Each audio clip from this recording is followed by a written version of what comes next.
Good morning to you, students. Welcome back. Yes, good morning, Krishna. Good morning, Kiran Shukla, Aisha, Parth, Neha, Ravina, Devraj, Nikita, Lok Mishra, Ajay,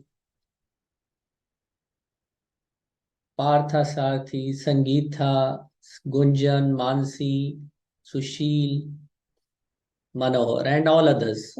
Very good morning to all of you guys.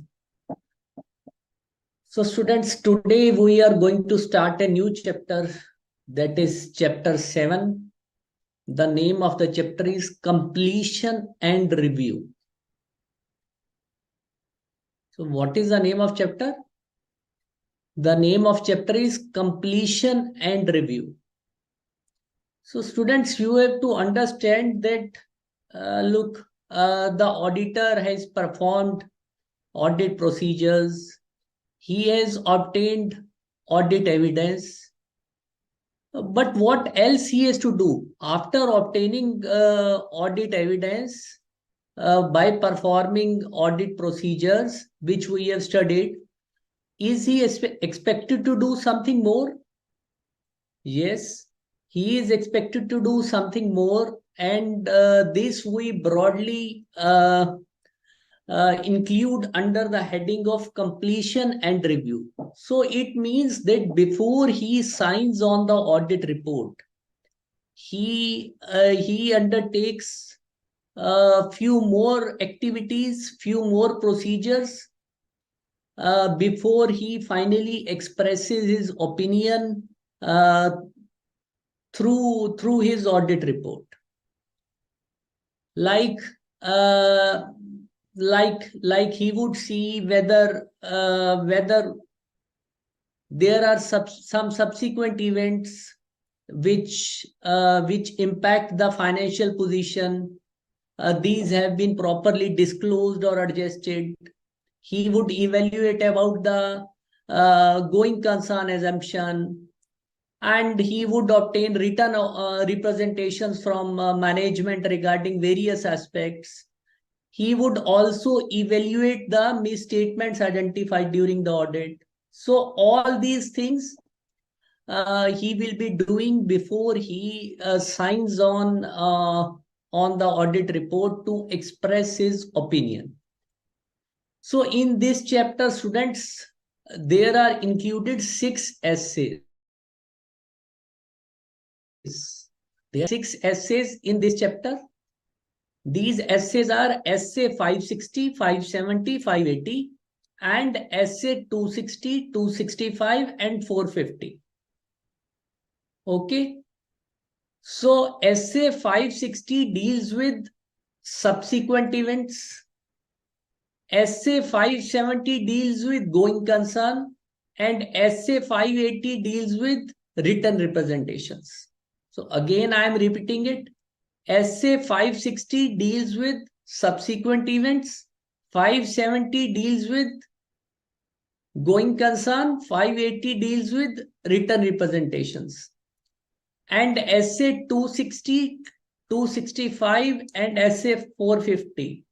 260 deals with communication with those charged with governance.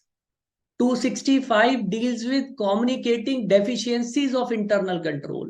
And 450 deals with evaluating misstatements identified during the audit. How an auditor evaluates the misstatements which he has identified during the audit. What are his responsibilities in this regard?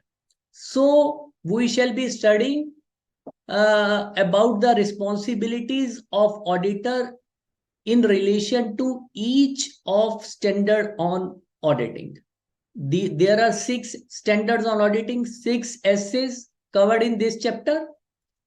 So first we shall be doing essay 560, that is subsequent events.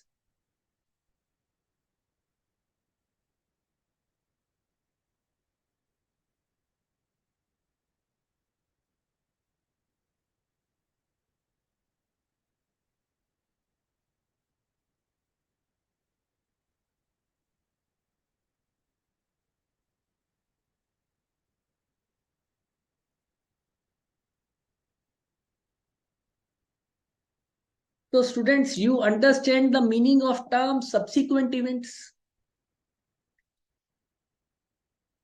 Have you read something about it in your accountancy classes? So the concept is similar to what you have read in your accountancy classes. Yes, tell me guys, what are subsequent events?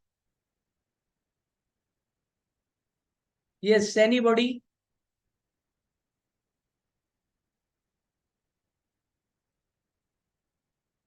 Yes, guys. What are subsequent events?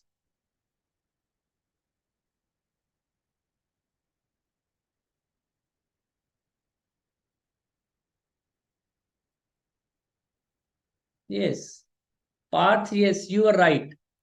So, events occurring after the balance sheet date. So, students, you have read it in AS4.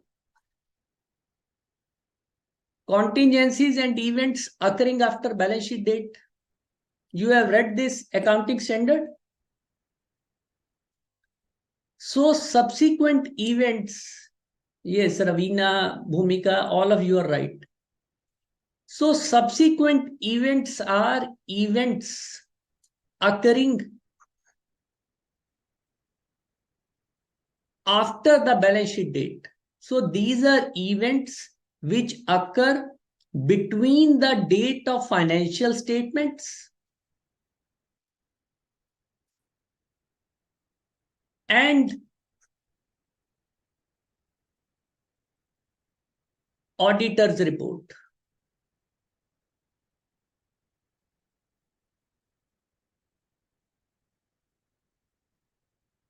So these are events which occur between the date of financial statements and issue of auditor's report. But the buck doesn't stop here, guys. As per SA 560, subsequent events also mean the facts which become known to the auditor after the date of auditor's report. So you would be wondering that once auditor has issued his audit report, so how he can be responsible for something which has occurred after signing his report, after date of his report. Yes, we will study about this also. So as per SA 560, subsequent events consists of two things, students. You have to remember, subsequent events consist of two things. Number one, events occurring between date of financial statements and audit report.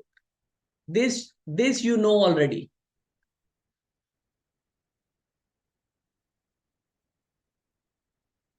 And another part is facts which became known to auditor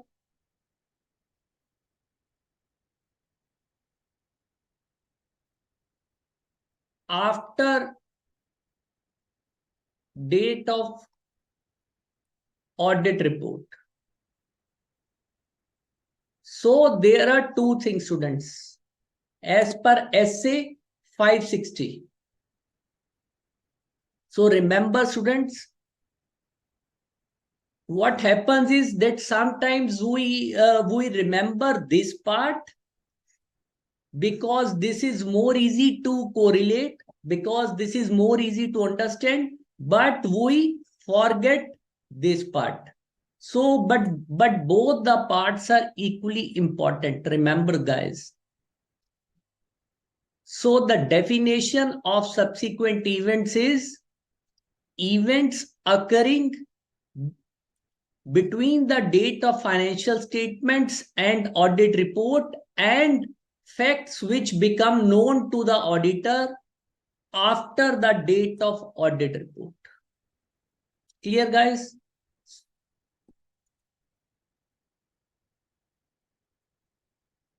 So as you have also read in AS4 students, that subsequent events can be of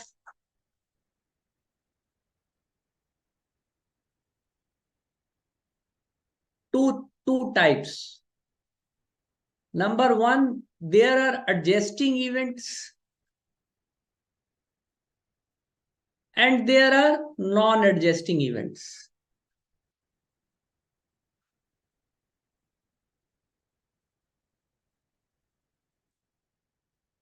So adjusting events are these are those events which impact the financial position of the entity as on balance sheet date.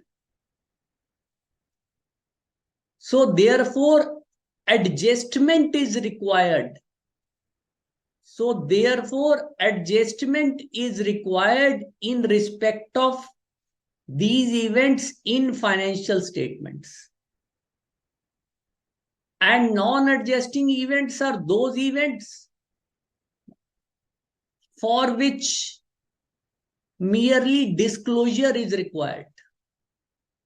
No entry is required to be passed, but these are required to be disclosed. Because why? Because they do not impact the financial position of the entity as on date of financial statements.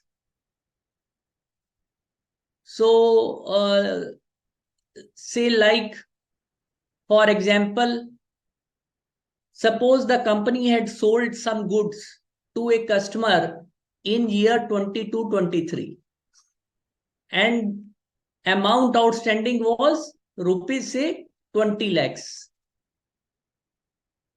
Now the amount is outstanding as on the date of balance sheet, as on 31st March 23, it is still outstanding. Now the auditor has performed the audit procedures, but before issuing the audit report, he comes to know that say this party has become insolvent. So obviously, what is the impact?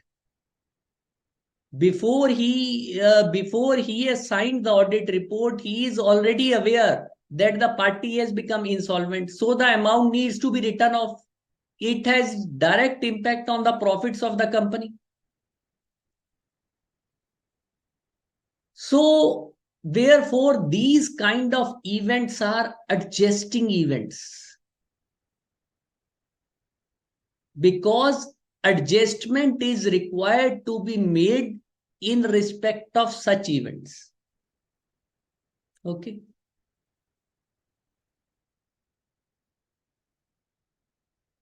And what is the second category of events? Non-adjusting events. Non-adjusting events are those events for which disclosure is only required. No adjustment is required because these do not relate to year under audit.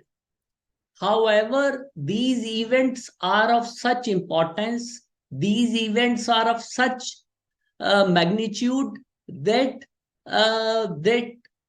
their disclosure is required, that their disclosure is proper for transparency, for use by the readers of financial statements.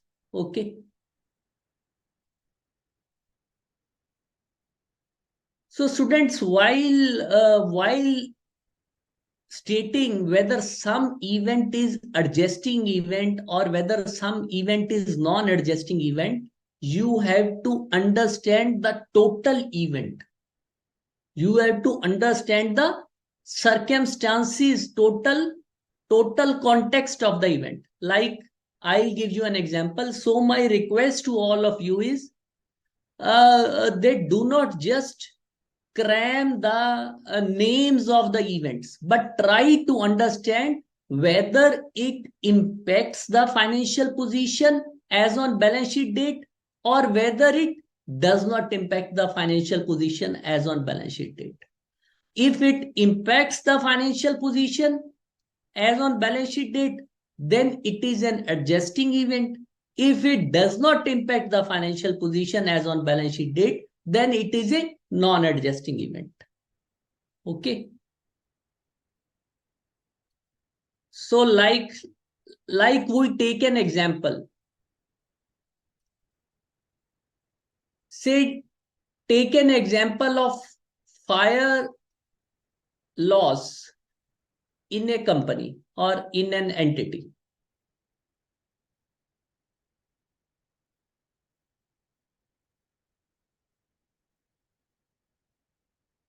So I am taking this example and correlating it with both adjusting and non-adjusting event. So same example,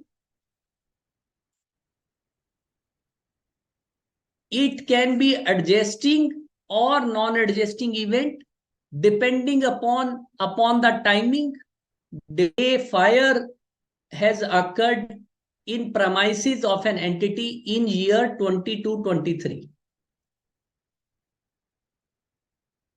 There was loss to the inventories of say rupees 1 crore. So the inventories were insured.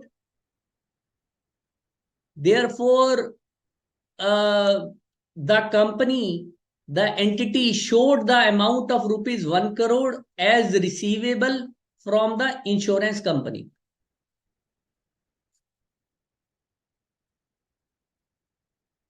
As on balance sheet date, as on 31st March 23.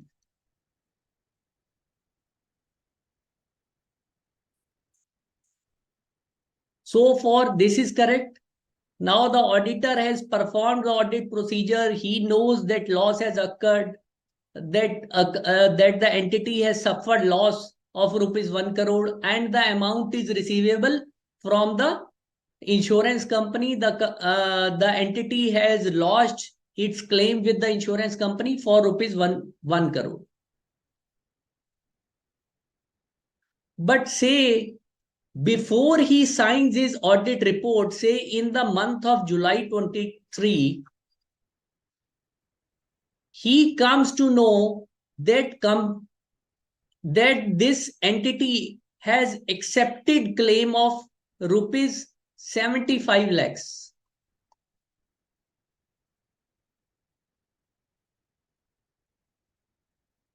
And it doesn't plan to go for any litigation also. It has voluntarily accepted claim of rupees 75 lakhs. So this is directly impacting the financial position as on 31st March 23. So it is an example of adjusting event. So because the auditor already knows that company has accepted claim amount of 75 lakhs and there is a loss of 25 lakhs. Now 25 lakhs is not going to be received by the insurance company from the insurance company and nor the entity is going to contest this.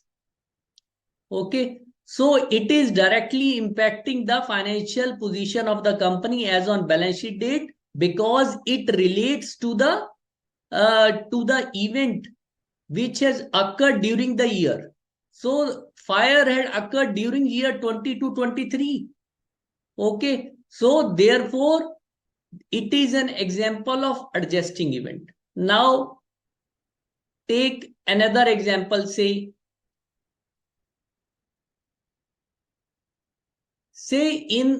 suppose in this company the fire has taken place not in year 22-23 but say in month of May 23,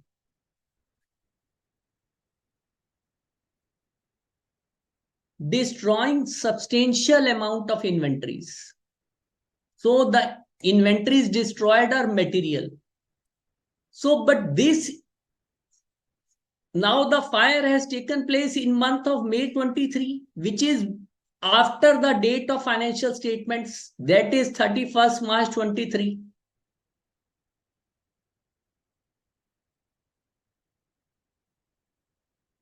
So such an event is example of non-adjusting event.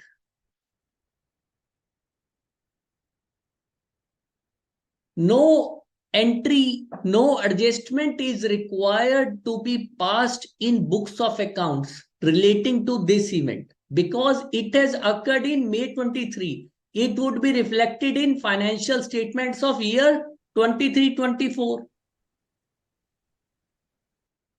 Okay. So, but such kind of events is required to be disclosed in the interests of transparency because the auditor knows before the issue of audit report that that there has been a fire uh, in the premises of the entity after the year end and the company has suffered a huge loss of inventories. It is material, so it it is required to be disclosed. Okay. So therefore, you have to understand the context of the event.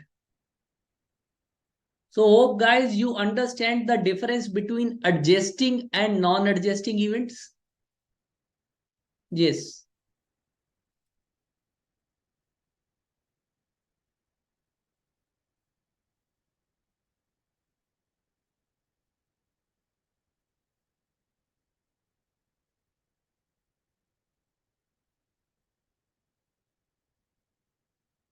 So we are at page 7.4 of your module.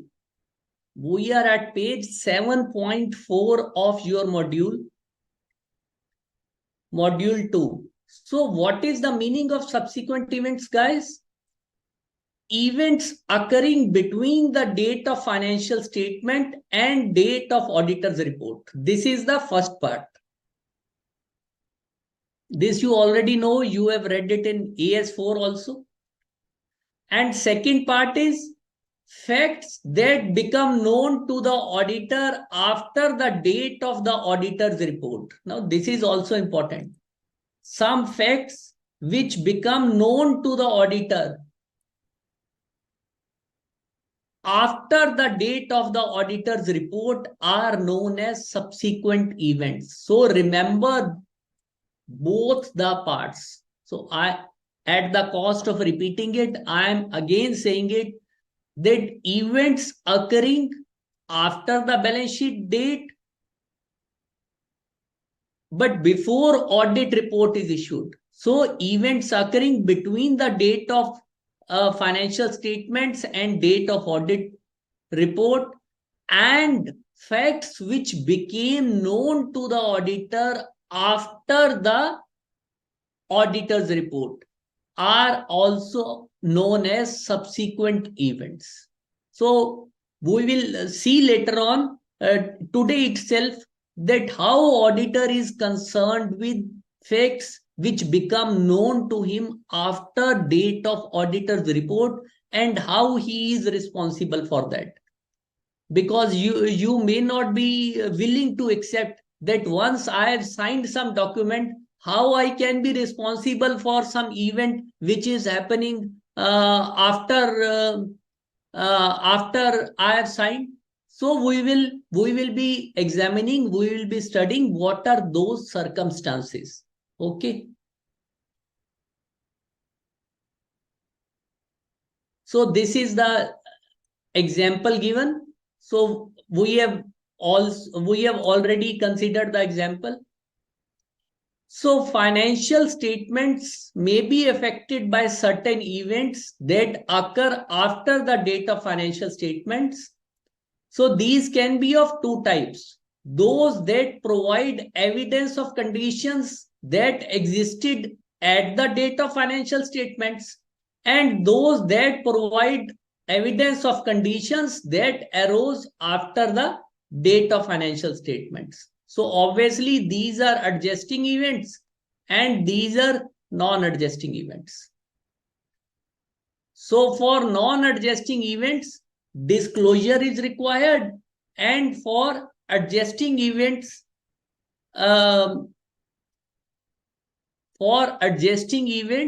adjustment is required. Okay.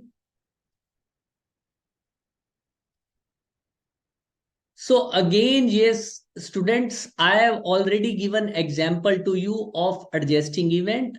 I once again explain the example, and few examples are also given in your module. Say the company, the entity which you are auditing has sold some goods to a customer during the year of which you are the auditor. Say during year 22-23. The company has sold goods of rupees 50 lakhs and the amount is outstanding as on balance sheet date.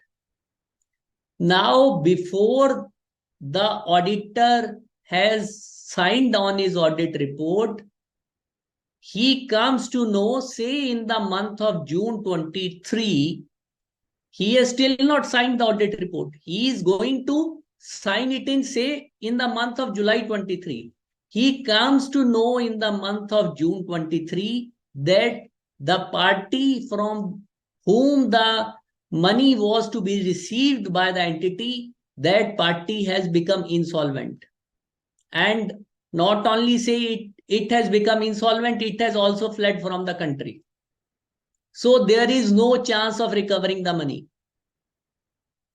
So what the company has to do? Obviously, it has to write off that amount because it has become bad debt. It is not going to be received.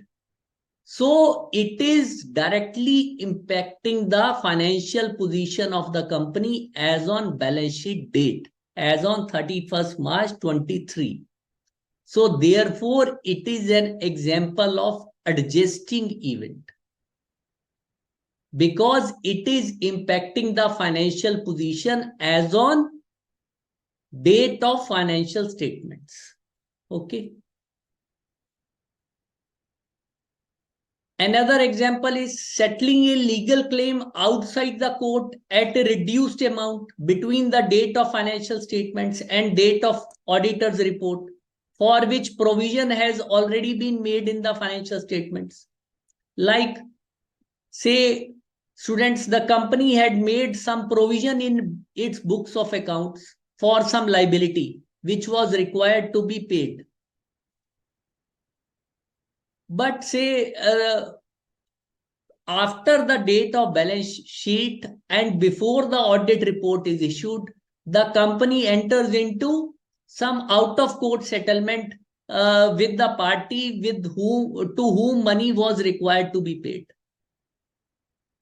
Okay. So therefore, it would provide evidence on the adjustment which is required to be provision, because provision may have been made at the higher amount, but now the company has made the made out of court settlement. So an adjustment may be required in the provision. So these are examples of adjusting events which provide evidence of conditions that exist at the date of financial statements. And example of events which arose after the date of financial statements, but which have nothing to do with the financial position of the entity as on balance sheet date, can be like I had given you example of fire loss in an entity which has occurred after the balance sheet date, but before the date of auditor's report. So the event has occurred after the balance sheet date. So obviously no entry is required to be passed in books of accounts. No adjustment is required to be made because the event itself pertains to next year. But even then it is required to be disclosed. It is only required to be disclosed if the event is material. Okay. And say the company is planning to merge with some another company. So it is again a big event. The company is planning merger. So although it would happen in the current year, say in year 23-24, but in the balance sheet in the financial statement of year 22-23, it is required to be disclosed only. There would be no adjustment because all the book entries would be passed when the event takes place. Okay. So these are some of the examples of the events, of the both kind of events which provide, number one, evidence of the conditions as at the financial statement date, and number two, evidence of the conditions which arose after the date of financial statements. Okay. So essay 560 students deals with auditor's responsibility in 3 cases. So first category is events occurring between the date of financial statement and date of auditor's report. So first category is auditor's responsibilities regarding events occurring between the date of financial statement and date of auditor's report. And second is facts which became known to the auditor after the date of financial statements, but before the date financial statements are issued. Now, students, this is again a new term. What is the meaning of the term? Date the financial statements are issued. This is a new term.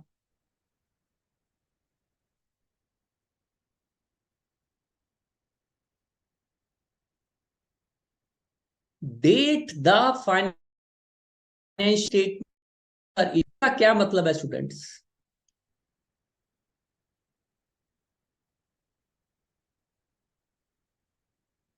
बहुत simple है students, लेकिन आप इसको अपने दिमाग में, आपको अपने माइंड्स में आपको बिठाना है.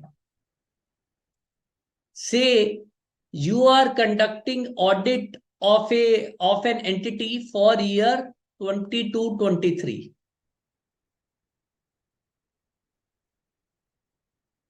Says you have completed the audit and signed on audit report. Say date of audit report is 20th July 23. This is the date of audit report. So it is the date on which you have signed. So I'll be explaining one more term here, which would come later in your chapter.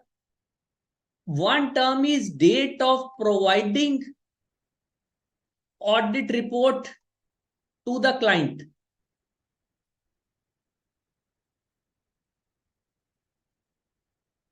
Say you signed on 20th July, but the report was lying in your office for 3-4 days, and you provided it to your client on 25th July.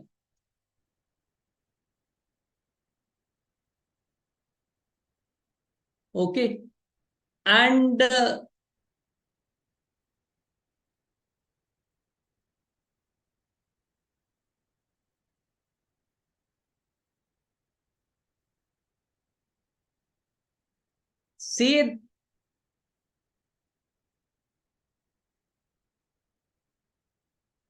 say the company now, the entity to whom which you have provided audited financial statement along with audit reports on 25th July, it has filed these financial statement with some regulator. Say if it is a company, it has filed the documents with the regulatory authority, with the registrar, or it has shared these things, these financial statements with some third party.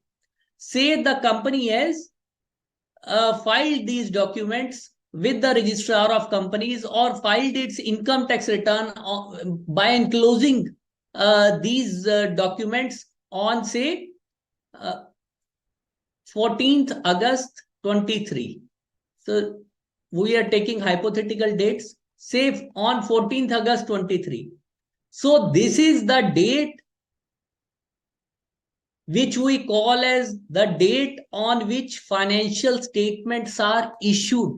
So the date the financial statements are issued means the date on which financial statements have been shared by the company with third party, with some regulator. Okay. So date the financial statements are issued, this term is used in the context of the entity, in the context of the company. Okay, students, so this thing is clear to you. So I have signed the date, I have signed the audit report on 20th July. So this is the date of audit report. Say I provide the audited financial statements along with audit report to the client on 25th July. So this would be the date of providing audit report to the client.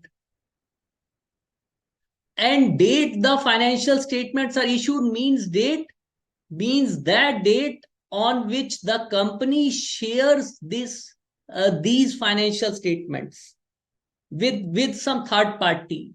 Okay, like I have given you the example of filing audited financial statements along with audit report with ROC, with some regulator. So this is the meaning of date the financial statements are issued. Okay.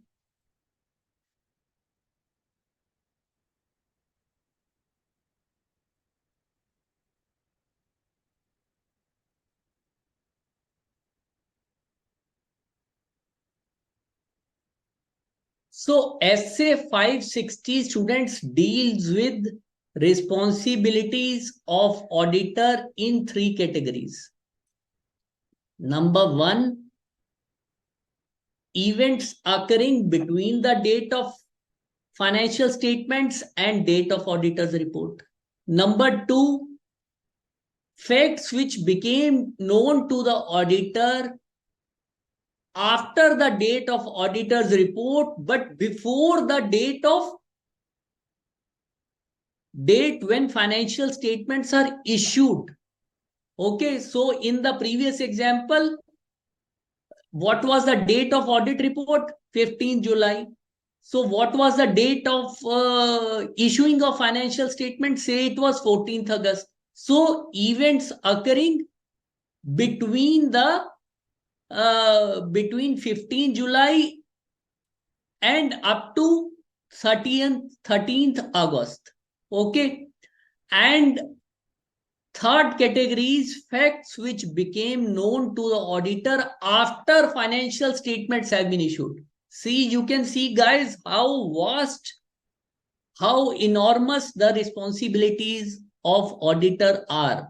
That he is responsible also for the facts which become known to him even after the date of issue of financial statements. When these financial statements have been issued by the company, say when these have been filed with the regulator, when these have been shared with some third parties, even then, even after that, some facts which become known to the auditor, there is some responsibility of auditor. So you can understand, guys.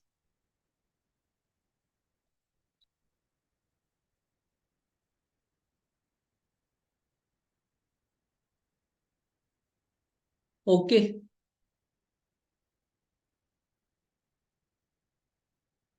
So is it clear, guys?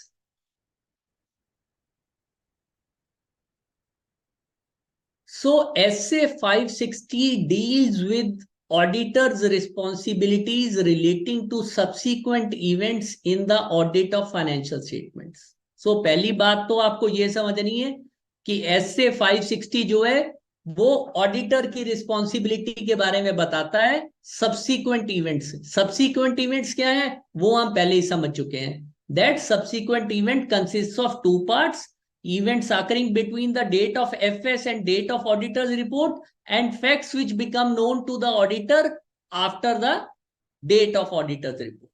Okay. So objectives of auditor in accordance with SA 560 are, there are two objectives. So one objective is to obtain sufficient appropriate audit evidence about events occurring between the date of FS and date of auditor reports that may require adjustment or disclosure. So auditor क्या देखेगा? What he is going to see? He would see what is the process, what is the system adopted by the management to recognize subsequent events. Obviously he would be wanting to have comfort on this count, that all subsequent events which require adjustment or which require disclosure, these are properly reflected in the financial statements. So he would be obtaining sufficient appropriate audit evidence regarding subsequent events which may require adjustment or which may require disclosure. So students, one point I have been harping you from the very beginning is that do not lose sight of the meaning of the term. अगर आपने किसी चीज की, किसी term की, किसी concept को अच्छी तरह से समझ लिया तो बाकी सब चीजें उसी से फ्लो करेंगी। आप देखिए, now you will see the objectives of SA 560, the objectives of auditor in accordance with SA 560, these are flowing from the meaning of subsequent events. These are flowing directly from the definition of subsequent events. So if you remember the meaning of subsequent events clearly and correctly, then you can expand upon this. Even you need not try to separately cram on these things. Okay. So, and what was the second part of the definition of subsequent events? Facts which became known to the auditor after date of audit report. So what is going to the responsibility of auditor in this regard? He would respond to these facts. He would respond to these facts which become known to him after the date of auditor's report, that had they been known to the auditor at that date may have caused auditor to amend the audit report. So he would respond only to those facts which become known to him after the date of audit report, that these are of such importance, these are of such magnitude, that if these facts had known to him at the date on which he signed his audit report, he would have given his report otherwise. He would have amended his audit report. He would not have given audit report in this format in which he has given. So if there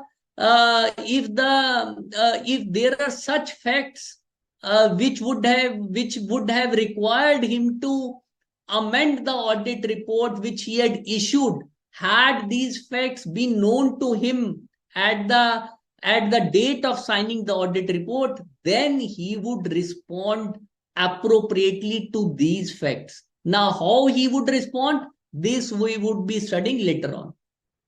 Okay. So clear, students? Objectives of auditor in accordance with SA 560. Is it clear to you? So audit procedures relating to events occurring between the date of FS and date of auditor's report. So क्या क्या audit procedures लगाएगा वो? What audit procedures, which kind of audit procedures would he perform relating to events occurring between the date of financial statements and date of audit report? Now, students, do not see from your module. Now, just write from your own mind. Just write from your own mind. You are auditing accounts of a company. You are auditing financial statements of a company for year 22-23. Now you want to be satisfied that events occurring between the date of FS and date of auditor's report have been properly adjusted or disclosed in financial statements. Now, what steps you would take in this regard? What kind of audit procedures you would apply? What kind of audit procedures you would perform? Yes, guys. मैं अपने दिमाग से सोच के बताइए. Do not read from your module. Just think from your own mind logically. What could be possible audit procedures relating to subsequent events? What the auditor can check, what he can do? Yes.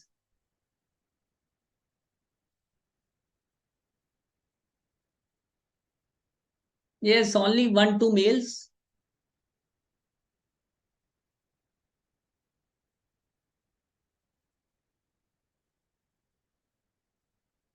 Yes.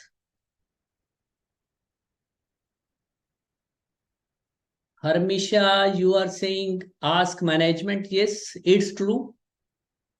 He would definitely ask management.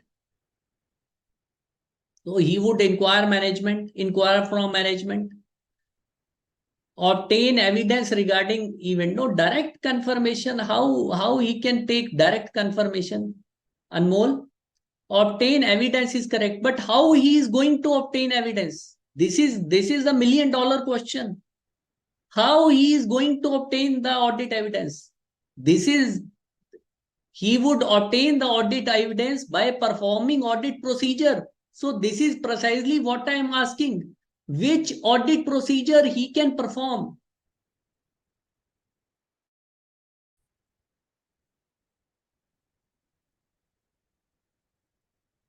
Yes.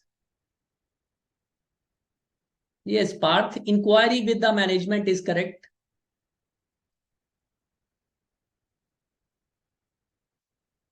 Yes, Manohar, inspection means that he would be checking records of subsequent period. Yes, it is also correct. Yes. So first of all, auditor would see, he would obtain an understanding of any procedures the management has established to ensure that subsequent events are identified. So obviously, students, whose responsibility is to prepare financial statements? Management's. This we have been studying from the very beginning, that it is the responsibility of the management to prepare financial statements. Then whose responsibility is to prepare correct and proper financial statements? It is again on the management. So whose responsibility is then to whose responsibility is then regarding subsequent events? That subsequent events, if these are required to be adjusted or if these are required to be disclosed, these things have been properly done. Whose responsibility is it? The responsibility again lies with the management. So first of all, the auditor would obtain an understanding of the procedures that the management has established to ensure that subsequent events are identified. सबसे पहले तो auditor ये देखेगा कि आप, वो management से पूछेगा कि मैनेजमेंट ने क्या सिस्टम बना रखा है कि सब्सीक्वेंट इवेंट्स जो एडजस्टिंग नेचर के हैं वो उनकी एडजस्टमेंट फाइनेंशियल स्टेटमेंट्स में हो जाए, और जो एडजस्टिंग नेचर के नहीं है वो डिस्क्लोज हो जाए। इसके बारे में आपका सिस्टम क्या है, इसके बारे में तो वो पहले अंडरस्टैंडिंग गेन करेगा। Okay, and then next step is inquiry. he would inquire management that whether any subsequent events have occurred which might affect the financial statement. It is the next logical step. So he would be inquiring from the management. Obviously he would be inquiring from the management whether any subsequent events have occurred which might affect the financial statements. Third, he would be reading minutes of the meeting that have been held after the date of financial statements but before the issue of auditor's report. Okay, and he can see from the minutes of the meeting what important matters have been discussed. Okay, reading the entity's latest subsequent interim financial statements, like say the auditor is issuing report in the month of July, say by in the end of July, then he can have a look at the interim financial statements for say quarter, for 30th June 23, so that he can come to know of any major events or events which have occurred during this period. So these are some kind of procedures which he would be performing. Okay, guys. So clear. So anyway, he can obtain such information from accounting records pertaining to period after date of financial statements, reading entities latest available budgets also. So this is again related to this point. So अगर आपने financial statements interim date की देख ली, तो अगर आपको कोई और clarification चाहिए तो आप सब्सिक्वेंट पीरियड के अकाउंटिंग रिकॉर्ड भी देख सकते हैं.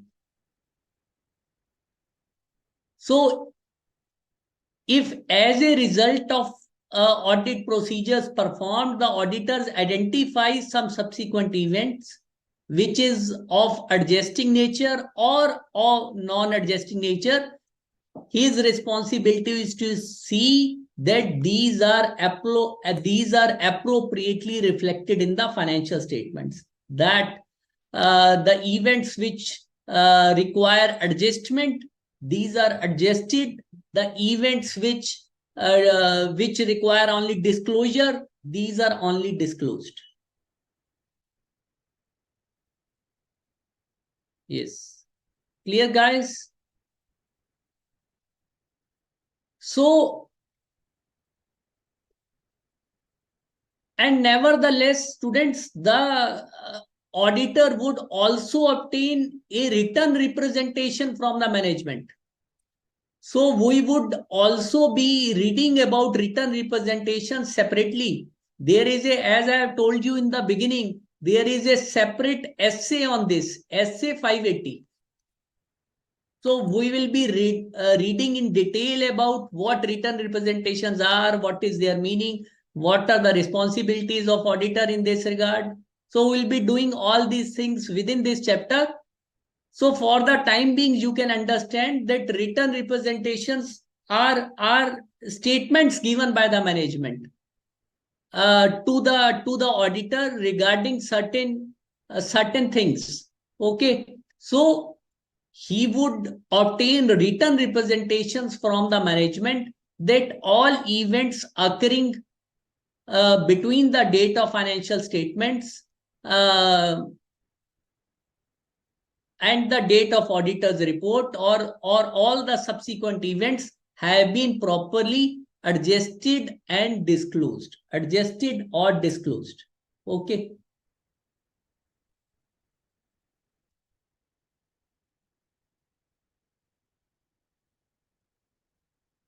Yes.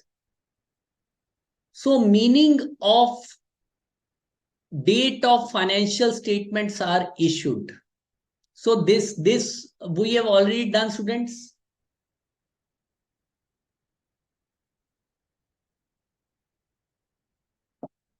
This I have already explained to you. What is the meaning of the date the financial statements are issued? It means the date the auditor's report and audited financial statements are made available to third parties. So this you have to remember. So date the financial statements are issued is the date the auditor's report and audited financial statements are made available to the third parties. So this is the meaning of date the financial statements are issued. Students, always keep this in your mind.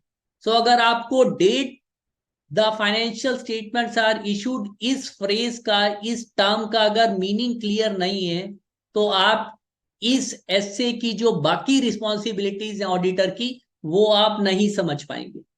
Okay.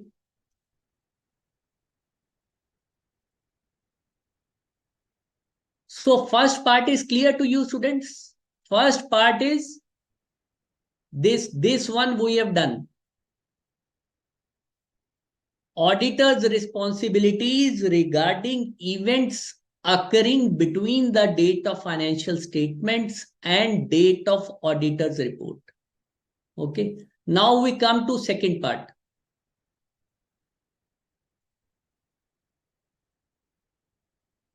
So auditor's responsibilities regarding facts which become known to the auditor after the date of auditor's report, but before the date the financial statements are issued.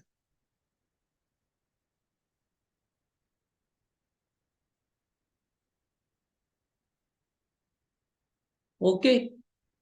So now the auditor has signed the audit report. Okay. But and he has given it to the say he has given it to the client, but the client has not shared these financial statements. He has not made available these financial statements along with auditor's report to the third party. So during this intervening period, during this period, some facts become known to the auditor. So what are these facts? These facts become known to the auditor between the date of auditor's report, but before the date the financial statements are issued. Okay.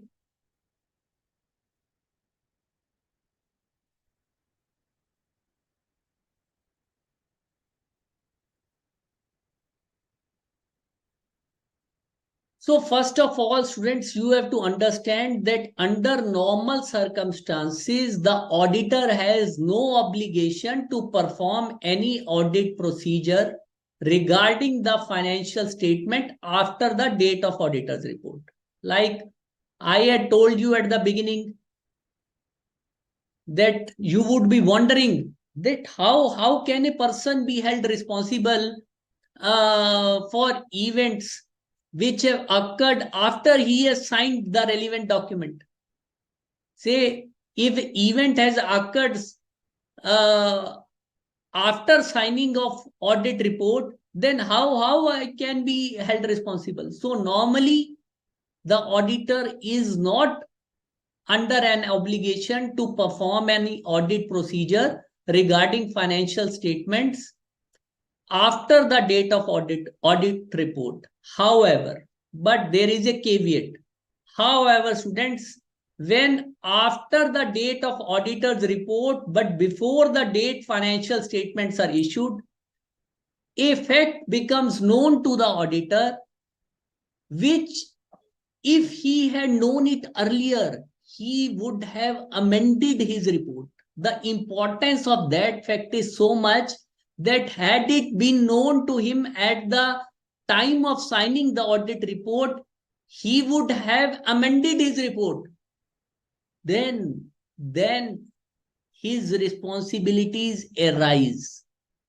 Then this SA 560, then his responsibilities arise in accordance with SA 560.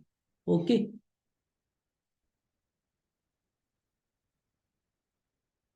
So what he would do in such circumstances? So the auditor would be asking, the entity would be asking the client to amend those financial statements, to amend the financial statements.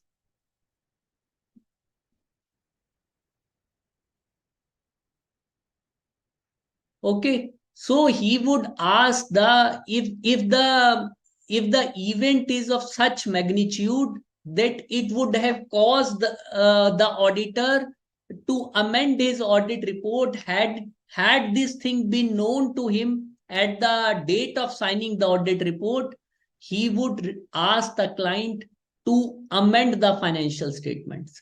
And once amendments are made, he would check whether these amendments have been made properly, and then he would issue a amended report. Okay, clear, guys? But you would say, what would happen that if the management doesn't amend the financial statements? It can be possible that management takes a different view. The management, the company is not willing to amend the financial statements. Say now, if the management is not willing to amend the financial statements, but the audit report has still not been provided to the client. Okay, so if the management is not willing to amend the financial statements, but the audit report has not been provided to the client, it is still with the auditor.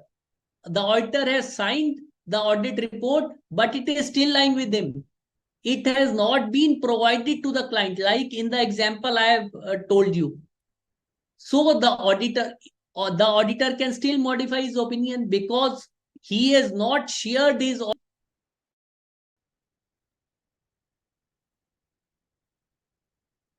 Then the auditor would request the client, it would notify the management not to issue the financial statements along with the audit report before the amendments are made.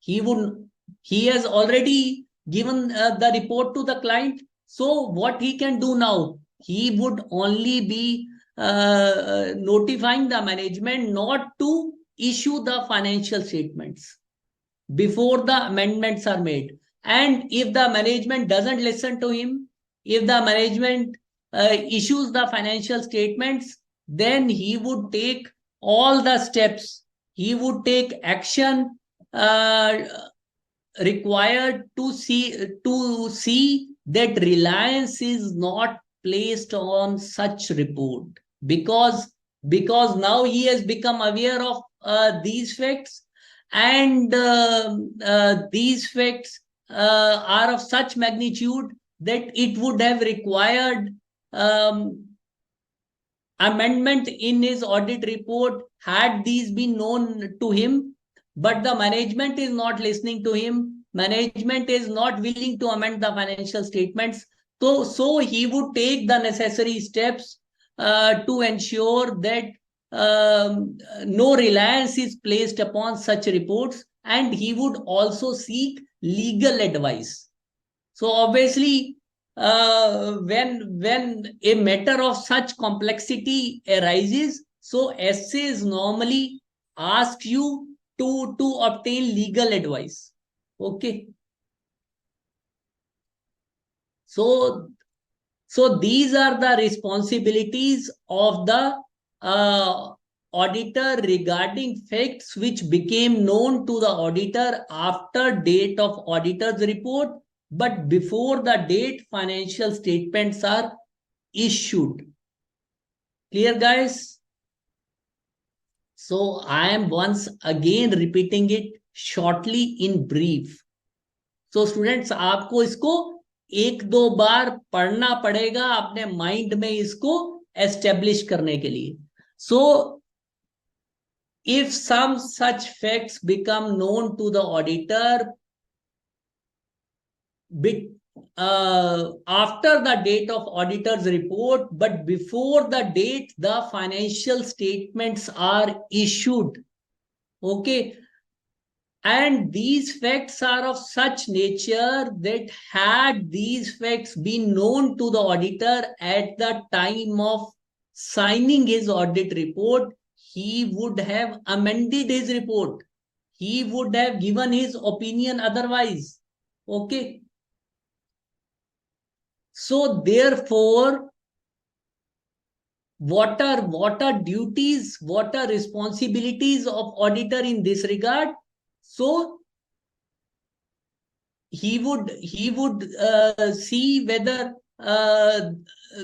these facts require amendment in the financial statements. If some amendment is required, he would request the management to amend the financial statements, and he would audit that amendment. He would apply audit procedures on that amendment and issue a amended report. And if the say management is not willing to listen to the auditor, if the management refuses to heed to auditor's advice regarding amendment of financial statements, and the report is still lying with the auditor, it is still not provided to the client, then auditor can still modify his opinion, because the document is still with him. It is not provided to the client. However, if it has been provided to the client, then the auditor would ask the client not to issue these financial statements. And if the client refuses to listen, and he goes ahead with issuing the financial statements, then the auditor would he would take steps to ensure that reliance is not placed upon such report. He would also seek legal advice in this regard. So I have told you briefly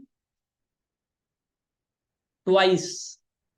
So this is all what is written here.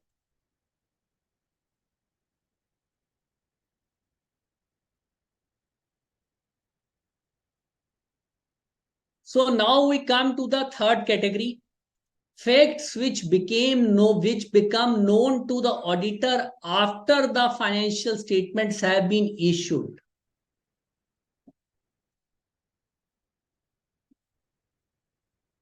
Okay. So if the financial statements have been issued, these have been shared with the third parties. These have been filed with the regulator. So what the auditor is required to do? So again, similar procedures are there, guys. Again, similar procedures are there. So if a fact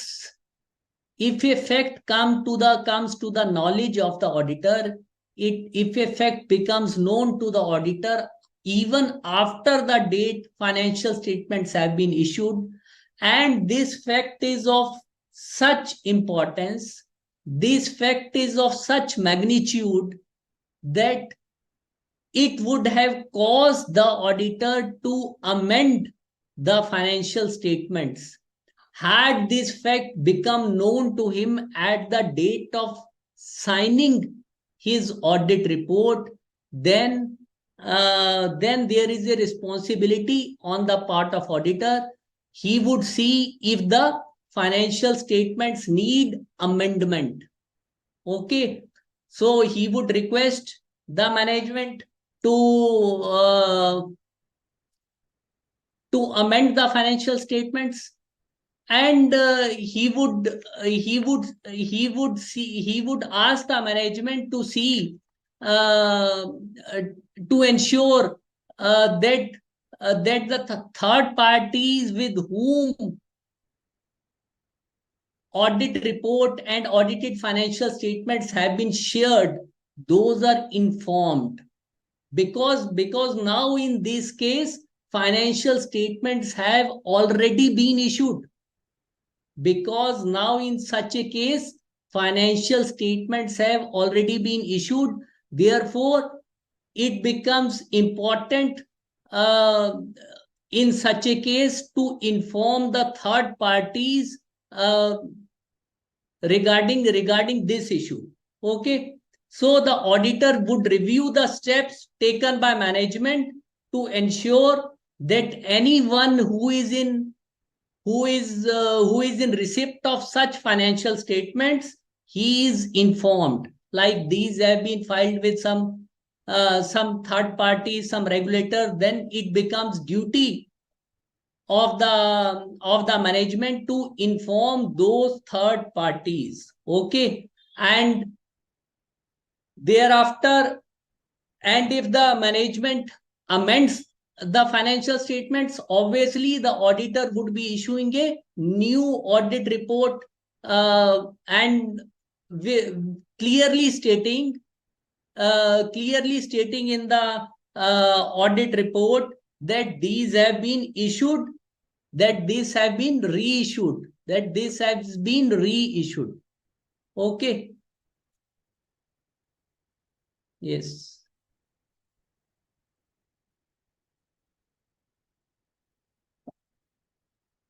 Yes. And in Hindi, students, you are saying, please also explain in Hindi.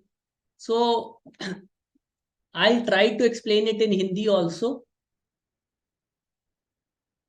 So for students who are not well conversant in Hindi, please keep patience for 1-2 minutes. So I shall give a overview of the complete topic in Hindi in a short time, in 4-5 minutes. So students, subsequent events का जो मतलब है, उसका meaning है कि जो events balance sheet की date के बाद और ऑडिट रिपोर्ट की डेट के बीच में जो भी इवेंट्स होते हैं, उसको हम सब्सीक्वेंट इवेंट्स कहते हैं. इसके अलावा सब्सीक्वेंट इवेंट्स वो इवेंट्स भी हैं, वो फैक्ट्स भी हैं जो कि ऑडिटर को पता चलते हैं ऑडिट रिपोर्ट के बाद.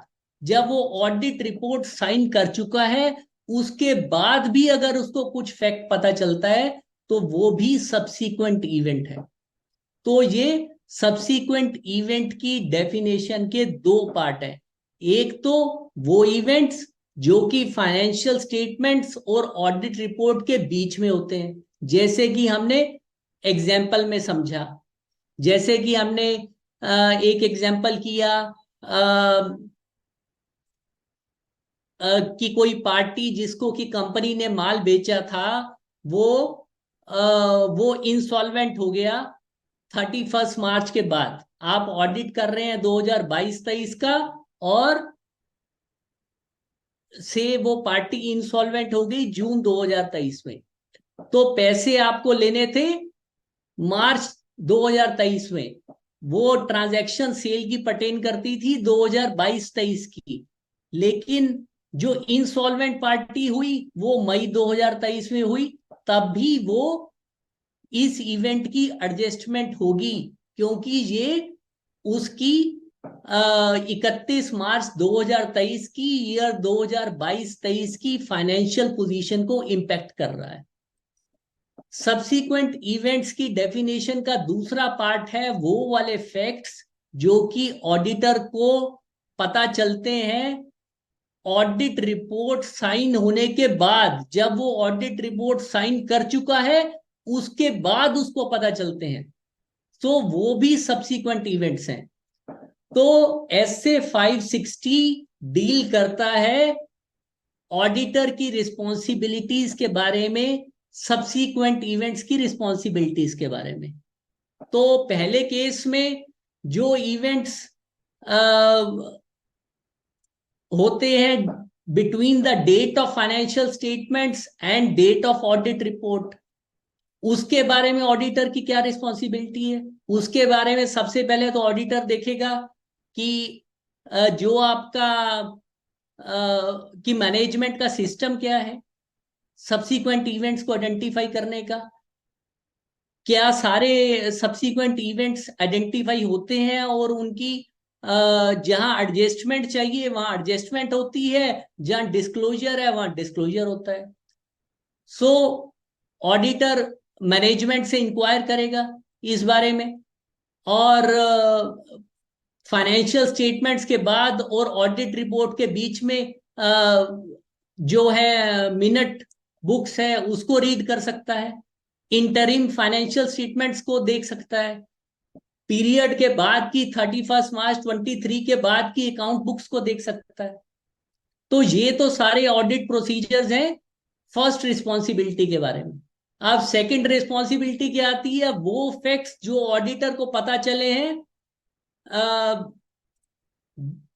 after signing his audit report, but before the date the financial statements are issued. So the date the financial statements are issued is the date when the financial statements are made available to third parties. मान लीजिए मैंने audit report 15 जुलाई 2023 को sign की और मैंने वो audit report client को दे दी और क्लाइंट ने आगे वो ऑडिट रिपोर्ट से किसी अथॉरिटी के पास फाइल कर दी। तो जिस डेट को उसने फाइल की सबसे पहले वही डेट है जिसपे कि उसने वो थर्ड पार्टीज के साथ शेयर कर दी। सो सेकंड रिस्पॉन्सिबिलिटी है उन फैक्ट्स के बारे में जो ऑडिटर को पता चलते हैं between the date of signing audit report and but before the date the financial statements are issued. Okay, so जैसे सपोज 15 जुलाई 2023 को मैंने ऑडिट रिपोर्ट साइन की और 14 अगस्त 2023 को वो फाइनेंशियल स्टेटमेंट्स किसी के साथ शेयर हो गई, किसी थर्ड पार्टी के साथ शेयर हो गई। तो इस दौरान जो फैक्ट्स ऑडिटर को पता चले उसको उसके बारे में क्या रिस्पॉन्सिबिलिटी है। तो अगर वो फैक्ट इतने इंपॉर्टेंट हैं, इस मैग्नीट्यूड के हैं कि अगर वो ऑडिटर को पहले पता होते जिस डेट को वो ऑडिट रिपोर्ट साइन कर रहा है तो वो अपनी ऑडिट रिपोर्ट अमेंड करता, वो अपनी ऑडिट रिपोर्ट उस फॉर्मेट में नहीं देता। ओके, तो अगर उन फैक्ट्स की इंपॉर्टेंस इतनी है तो ऑडिटर की रिस्पॉन्सिबिलिटी बनती है, अदरवाइज नहीं बनती। अदरवाइज ऑडिट रिपोर्ट साइन होने के बाद ऑडिट रिपोर्ट को कोई ऑडिट प्रोसीजर्स परफॉर्म करने की जरूरत नहीं है, एक्सेप्ट इन दीज सर्कमस्टांसिस कि जहां पे अगर उसको कोई ऐसी बात ऐसा फैक्ट पता चलता है जो कि अगर उसको ऑडिट रिपोर्ट साइन करने के समय पता होता तो वो अपनी ऑडिट रिपोर्ट अमेंड करता। ओके, सो अगर कोई उसको ऐसा फैक्ट पता चलता है कि वो ऑडिट रिपोर्ट अपनी अमेंड करता तो वो मैनेजमेंट को रिक्वेस्ट करेगा कि आप फाइनेंशियल स्टेटमेंट्स अमेंड कीजिए। और फाइनेंशियल स्टेटमेंट्स अगर मैनेजमेंट अमेंड करती है तो वो देखेगा कि जो अमेंडमेंट हो गई है वो ठीक है और अपनी अमेंडेड ऑडिट रिपोर्ट इशू करेगा। और अगर मैनेजमेंट उसकी बात नहीं मानती है, मैनेजमेंट जो है ऑडिट रिपोर्ट अमेंड नहीं करती है, तो ऑडिटर के पास क्या ऑप्शन है, तो ऑडिटर जो है वो ये स्टेप्स लेगा कि जो ऑडिट रिपोर्ट है उस पे रिलायंस ना प्लेस की जाए। तो इस बारे में वो लीगल एडवाइस लेगा कि कैसे क्या स्टेप्स हो सकते हैं जिससे कि ऑडिट रिपोर्ट पे रिलायंस ना प्लेस की जाए, क्योंकि वो तो ऑडिट रिपोर्ट पहले इशू कर चुका है और मैनेजमेंट मान नहीं रही कि भैया इसमें अब अमेंडमेंट करो. Management is not refusing to listen, is refusing to listen. Okay, so ये मतलब है इसका. और अगर कुछ ऐसे फैक्ट्स हैं जो कि उसको ऑडिटर को पता चलते हैं उस डेट के बाद, जो कि जब फाइनेंशियल स्टेटमेंट्स इशू हो चुकी हैं, सो थर्ड पार्टीज को ऑलरेडी दी जा चुकी हैं, तो सबसे पहले तो वो ये देखेगा कि अगर इसमें अमेंडमेंट चाहिए तो ऑब्वियसली वो अमेंडमेंट के बारे में बात करेगा कि आप इसको अमेंड कीजिए. और वो मैनेजमेंट को ये भी बोलेगा कि जिन पार्टियों के साथ आपने ये रिपोर्ट शेयर की है आप उनको इन्फॉर्म कीजिए कि ये इस पे रिलायंस नहीं प्लेस करें. और अगर अगर मैनेजमेंट अमेंड करने के लिए मान जाती है, so he would again check that amendments have been put properly and he would issue audit report clearly stating कि ये जो है नई ऑडिट रिपोर्ट इस रीजन की वजह से इशू की गई है. Okay, clear? So I have explain to you in Hindi also guys.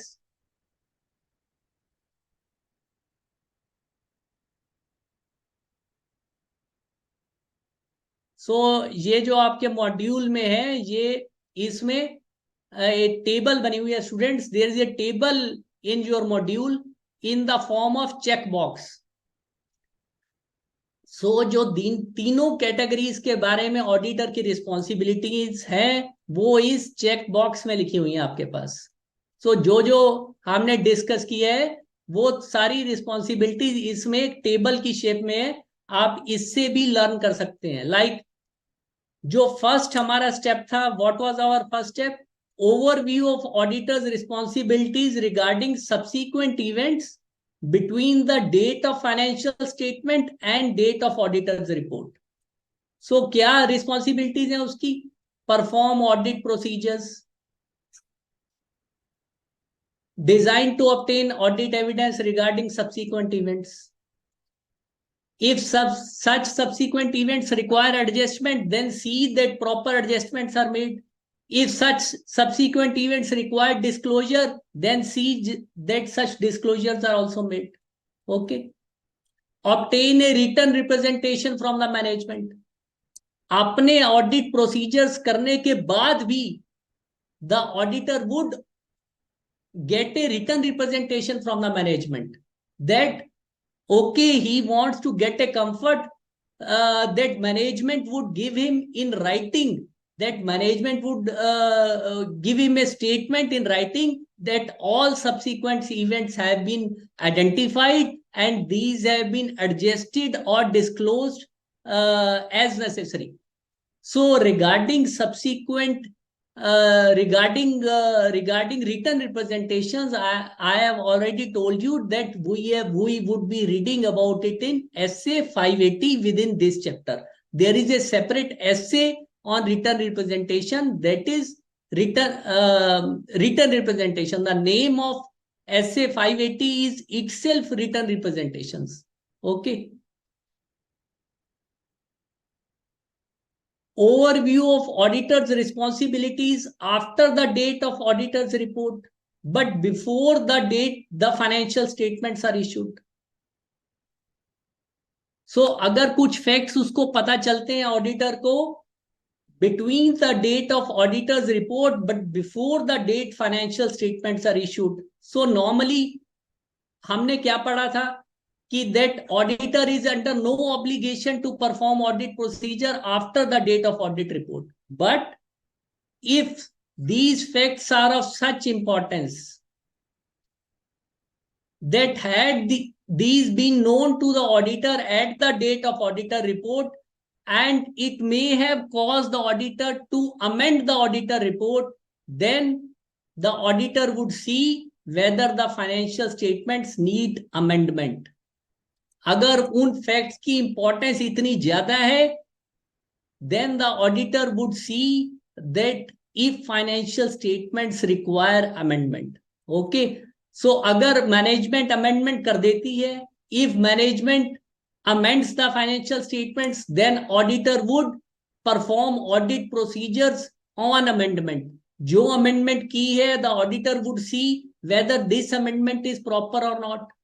Okay, and he would apply procedures to the new audit report and provide new auditor's report on amended financial statement. So when the management does not amend the financial statements,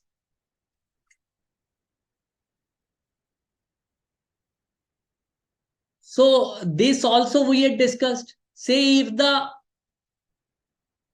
auditor has signed the audit report, but the audit report is still with him, it is not provided to the client. Okay, then it is still lying in his office, then he can still modify his opinion because he has not provided it to the client. And if the auditor's report has been provided to the client, then auditor shall ask management not to issue financial statement to the third parties. So अभी तो company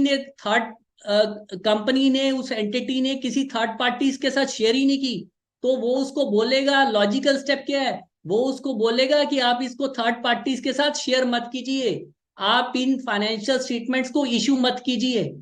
okay, so if financial, अगर लेकिन management अगर उसकी बात नहीं सुनती है और फाइनेंशियल स्टेटमेंट्स को इशू कर देती है, तो auditor would take steps to ensure that reliance is not placed on the auditor's report, because he is not satisfied.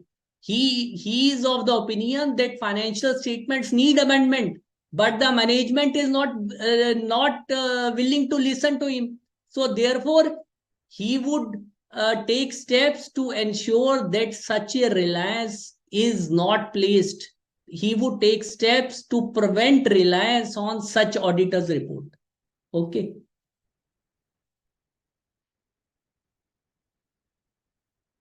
So similarly, when financial statements have been issued, say if some facts become known to the auditor after the financial statements have been issued. Now these have already been shared with the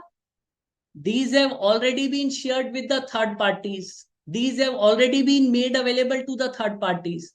Now, in such a case, first and foremost duty of the auditor is to see that management informs the third parties regarding this fact, and they inform the third parties not to place reliance on such audited financial statements. Okay, and if the management has agreed to the amendments which are suggested by the auditor, then again the auditor would perform the audit procedures on amendment. He would see that amendments has been put properly in the financial statements, and he would issue a new audit report. Okay. So this we have already covered. Review the steps taken by management to ensure that anyone in receipt of previously issued financial statement together with auditor's report is informed of the situation. क्यों जरूरी है ये? क्योंकि उसको तो amended financial statements पे अब देनी है उस कंपनी को, और अमेंडेड ही ऑडिट रिपोर्ट देनी है. Okay, so include in the new auditor's report a para, an emphasis of better para or other matter para. Students, इन दोनों पैराग्राफ के बारे में आप जो है नेक्स्ट चैप्टर में पढ़ेंगे. ऑडिट रिपोर्ट का जो चैप्टर है उसमें आप पढ़ेंगे कि ईयूएम para, emphasis of matter para और अदर मैटर पैराग्राफ क्या होता है. इस टाइम आप इतना समझ सकते हैं कि ये पैराग्राफ डील करते हैं ऑडिट रिपोर्ट में कि कोई इंपॉर्टेंट मैटर है उसके बारे में यूजर्स की अटेंशन को ड्रॉ करते हैं। ओके, तो ऑडिटर जो है ऑडिट रिपोर्ट में एम्फेसिस ऑफ मैटर पैराग्राफ में या अदर मैटर पैराग्राफ में he would write clearly that why these financial statements have been amended. Okay, he would bring this fact to the knowledge of the users of the financial statements. And again, same point, if the management doesn't listen to him, if the management doesn't amend the financial statements, whereas the auditor believes that financial statements need amendment, then the auditor will seek to prevent future reliance on the auditor's report.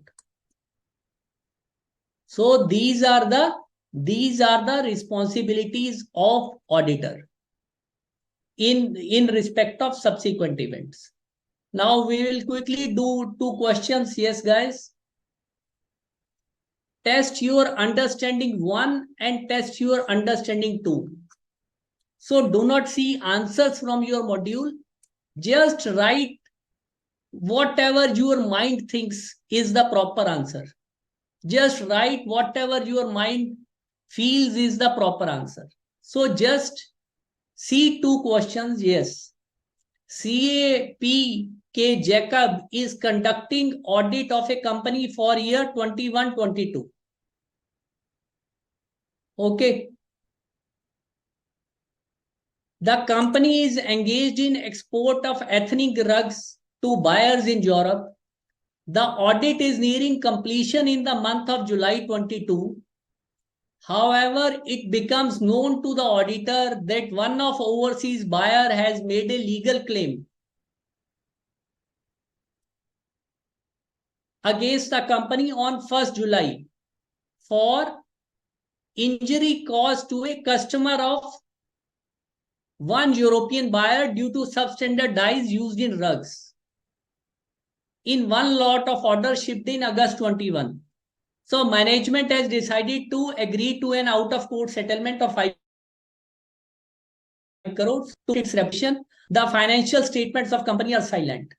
So students, आपको इस situation का मतलब समझ में आ गया? एक CAP है, वो 2021-22 का ऑडिट कर रहा है और कंपनी यूरोप में कुछ रग्स बेचती है, एक्सपोर्ट करती है।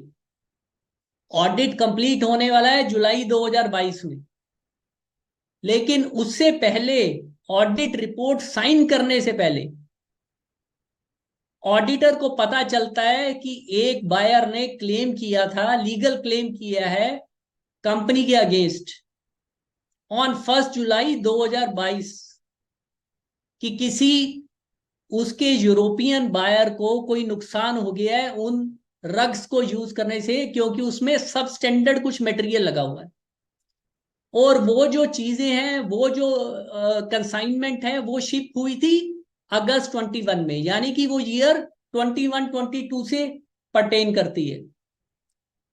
So the management of the company has decided to agree to an out-of-court settlement of 5 crore to protect its reputation.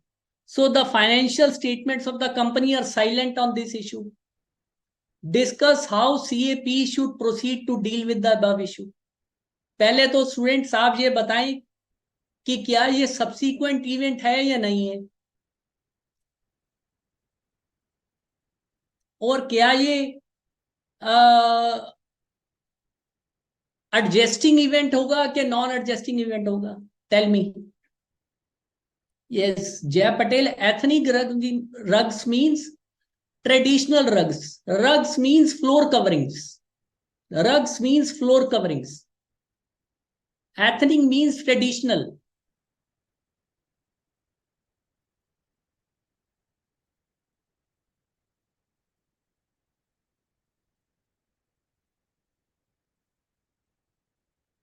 Yes. Yes, Manish Kumar, Parth, both of you are right. So it is a subsequent event. Definitely it is a subsequent event. it has occurred between the date of financial statements and before the issue of audit report. It is clearly stated in the situation. Okay. So now whether this is a adjusting event or it is non-adjusting event, obviously the consignment was shipped in August 21. So it pertains to year 21-22. So it provides evidence of the conditions which pertain to year 21-22. It impacts the financial position for year 21-22. The overseas buyer has made a claim on the company, although the claim has been made in the month of July, but the auditor has still not signed the report. So therefore, it is an example of adjusting event, and the auditor shall see that proper adjustment has been made by the management in financial statements regarding this adjusting event. Okay. Yes, all of you are writing correctly.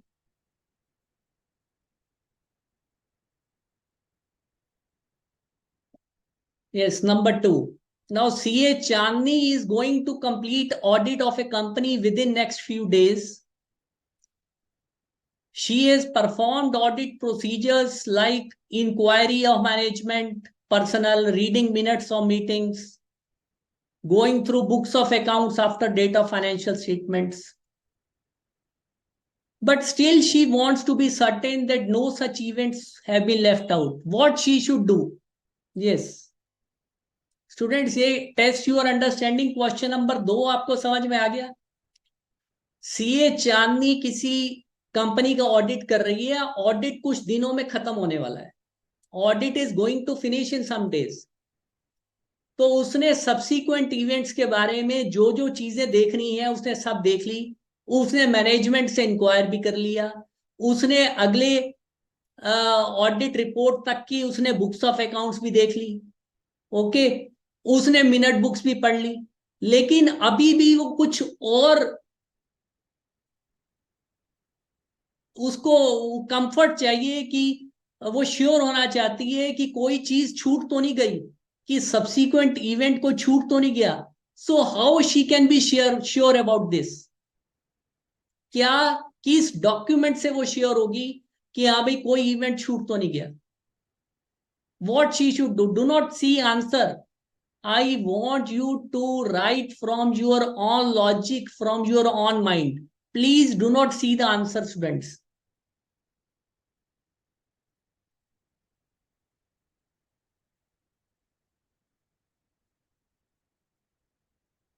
No, Harsh Singh Nagaraju interim financial statements वो already check कर चुकी है. वो इसमें लिखा हुआ है कि वो अगले सब्सिक्वेंट पीरियड की बुक्स ऑफ अकाउंट्स वो देख चुकी है. सो यू कैन एज्यूम कि books of account, financial statements तो बुक्स ऑफ अकाउंट से ही बनती है.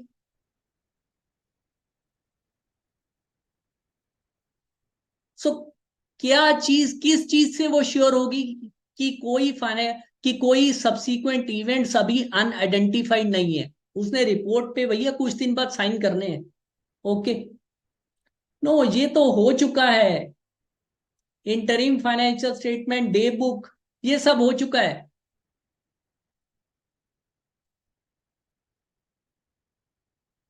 ये सब हो चुका है. वो इंक्वायरी कर चुकी है, मिनट बुक पढ़ चुकी है, और बुक्स ऑफ अकाउंट्स देख चुकी है, सब कुछ देख चुकी है वो. Yes, Manish Kumar, you are right. तो स्टूडेंट्स आपको ये अंडरस्टैंड करना है कि जितना भी ऑडिट प्रोसीजर्स, जो मर्जी ऑडिट प्रोसीजर्स परफॉर्म करेगा ऑडिटर, लेकिन these can never be full proof. कोई गारंटी नहीं है किसी भी चीज की. सो ऑब्वियसली जो ऑडिटर है वो मैनेजमेंट से रिटर्न रिप्रेजेंटेशन लेगा, क्योंकि अल्टीमेटली करेक्ट और प्रॉपर फाइनेंशियल स्टेटमेंट्स की रिस्पॉन्सिबिलिटी किसकी है? Whose responsibility it is? It is responsibility of the management. So therefore, it is also a responsibility of management to see that all the subsequent events have been properly identified and disclosed or adjusted in the financial statements. Okay, so she will take written representation from the management stating that all the subsequent events have been identified and these have been adjusted or disclosed as necessary. Okay. Yes, Bhumika. Yes, Srinivasan, you are nearing the point, but you are not up to the mark. You are very nearing the point. You are very near to that point. You are saying she can provide a note that she had considered all events. Now she would take this note from the management. She would bind the management. She would take this note from the management that all events have been considered. Yes, Parth Rana, you are saying that you forgot this point. This is because you have still not read about written representation in SA 580. So when you will be familiar with the written representation as detailed out in SA 580, so आपके दिमाग में पहले written representation जरूर आएंगी. Okay.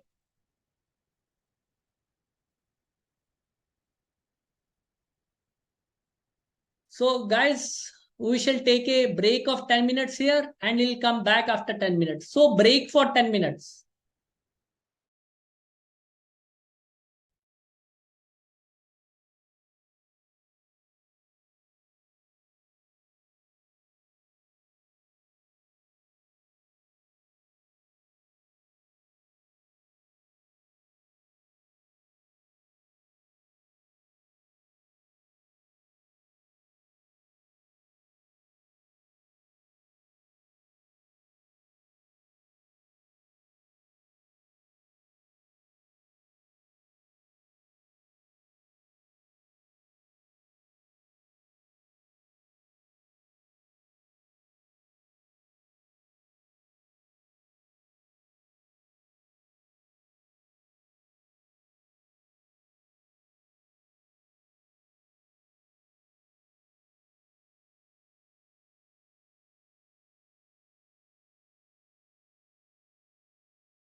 Yes, welcome back, guys. So first we'll take your queries. So Santosh Dash, you are saying what is our main aim to go for auditing?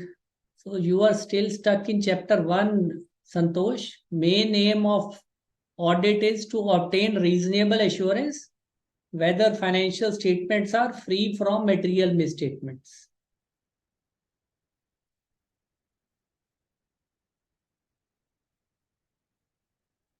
Sushil Kumar Barik, adjusting events. Now I have repeated it at least 4 or 5 times with example. Hope it is clear to you. No, Anuradha Yadav, you are saying events occurring after 31st March are non-adjusting, not necessarily. These can be adjusting or non-adjusting. It depends upon the evidence they provide. If they provide evidence regarding conditions as on the date of financial statements, then these are adjusting events. Otherwise, they are non-adjusting.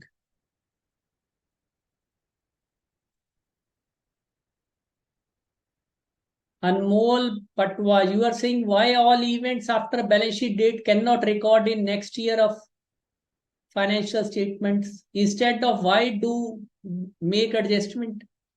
Yes, adjustment is required, Anmol, because originally these events relate to that particular year. So like we had taken the example of a debtor which had gone insolvent. So the sale had taken place in that year, in year 22-23. So now the debtor has become insolvent. So although this fact has become known during year 23-24, but it has become known before the issue of audit report. So therefore, in the taking into mind the concept of prudence, it is necessary that loss is booked because this event is already known to the management before the financial statements are audited. Okay. Yes, Parth, you are right. It is the date in which it is issued in public website, or properly you can say it is made available to any third party. So if it is put on the company's website, then obviously it is being shared with the general public. It is being shared with the third parties. Yes. Yes, Sanjana Ben Chauhan, you are saying which date will financial statements will be approved by board of directors? No, it has nothing to do with the auditor's responsibility. Auditor's responsibilities regarding subsequent events deals with one with the one bit occurring between the date of financial statements and between the date of financial statement and auditor's report, and one before the financial statements have been issued, and third after financial statements have been issued. Okay.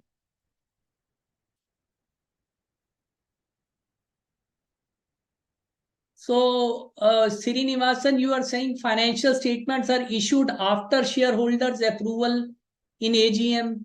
That is the outer limit. 30th September is the outer limit, Srinivasan. So, AGM can be held even before. I have just given you an example.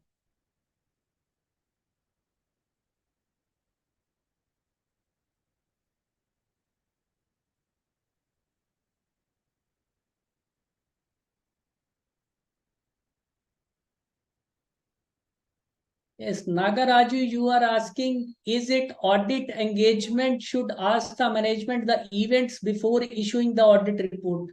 That is also one of the program of audit engagement. Yes, it can be in the audit program of the engagement team. It is not that you are understanding it in a wrong way. It is not that it is omitted. it is the responsibility, it is the duty of auditor to see that management has identified all the subsequent events and proper adjustments have been made, or these events have been disclosed. So the auditor would be performing audit procedures in this regard, and these can be included in audit program itself.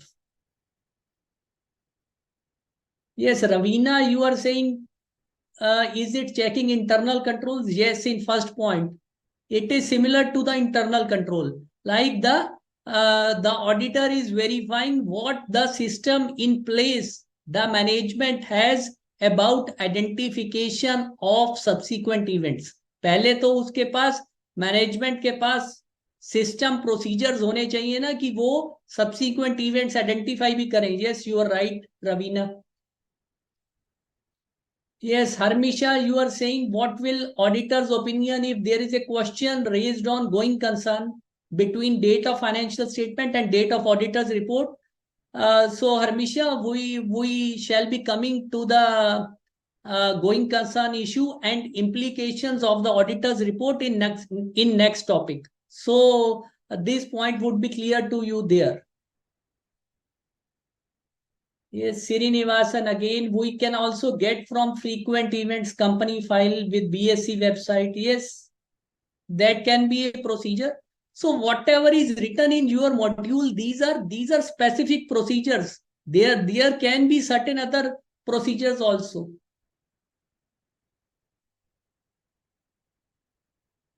Yes, Santosh, what will be our move in examination? Your move will be to learn, to remember, and to apply those concepts in answering the questions. Santosh, yes, what is the role of AG into the exact event? What you are writing is not clear, Santosh. Yes, Manish, the auditor can have access to coming year books of accounts. Yes. Yes, I have already explained in Hindi. Yes, Srinivasan, yes. How can auditors seek appropriate action to prevent reliance on auditor report? By informing other third parties, by issuing some sort of notice. That is why essays ask the auditor to consult with to obtain legal opinion, to consult with lawyer in this regard if such a situation arises.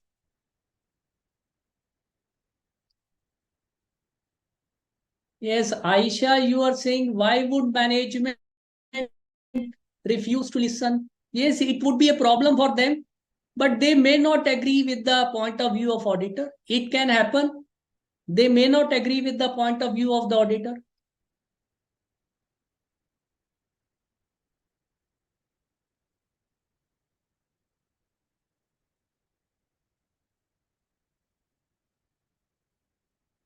Now, Srinivasan, this depends upon the regulatory environment, upon the upon the relevant laws in which are applicable to the company and in which the company is operating.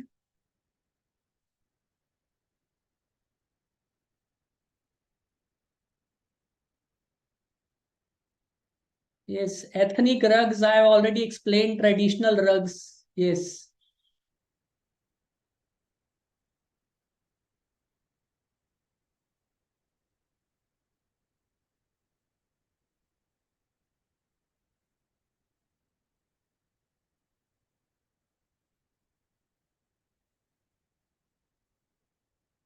Yes, all Harmisha, all consequences uh, flow if it can be shown that auditor has not modified his opinion, has issued a clean chit to the company, although the matter was in the knowledge of auditor before he signed his report.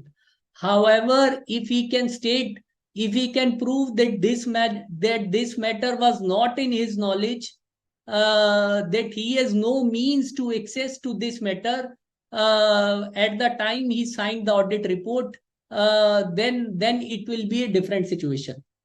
Okay. Yes, Harsh Singh, what is the consequence when auditor get the information after the financial statements after a year? Oh, by that time, next year audit would have started. This is a totally hypothetical question. Manish, after management made the adjustment, do they send back the financial statements to the auditor? Then who keep it? Yes, say this point would be clear to you, Manish, when we read about evaluation of misstatements in SA 450. So when say the auditor has performed the audit and he has found certain material misstatements, then obviously he would ask the management to make adjustment for these misstatements.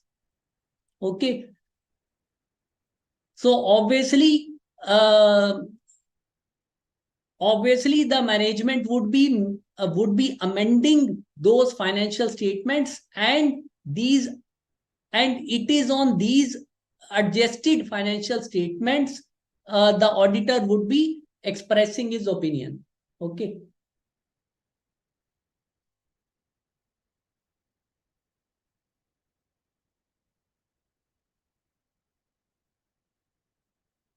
Yes, Harsh Singh, you are writing, if client is unaware about unadjusted financial statements and take material decision relying on unadjusted financial adjustment.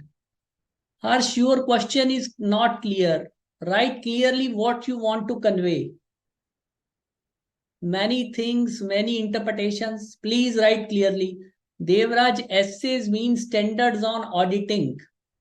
It is not standard on accounting. It is standards on auditing. Standards on auditing. Yes.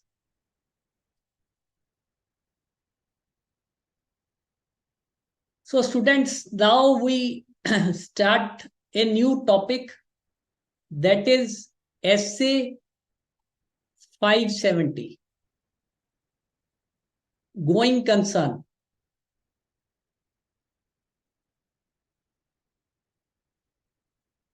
What is the meaning of going concern, students? Yes. You have read it in your accounts classes. What is the meaning of going concern? And where did you read it? Yes, tell me now. You have read it in your accounting classes, going concern. What is the meaning of going concern and where did you read it? Tell me both the things. Going concern का मतलब क्या है, आपने accounts में पढ़ा है और कहां पे पढ़ा है ये भी बताइए मेरे को. Yes.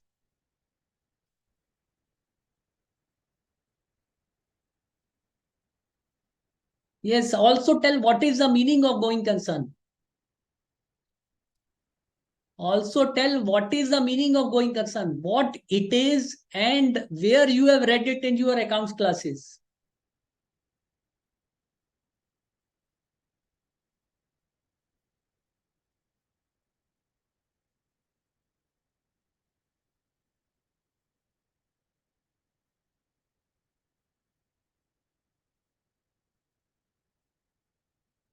Yes, yes, you are right, students. Ravina, Nagaraju, Anmol, Patwa, Manohar, you are all writing correctly. So, going concern is the fundamental accounting assumption. You have read it in Accounting Standard 1.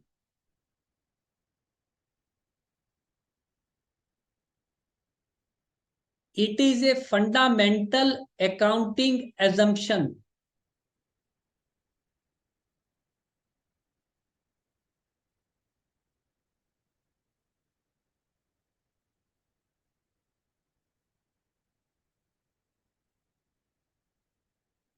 It is a fundamental accounting assumption.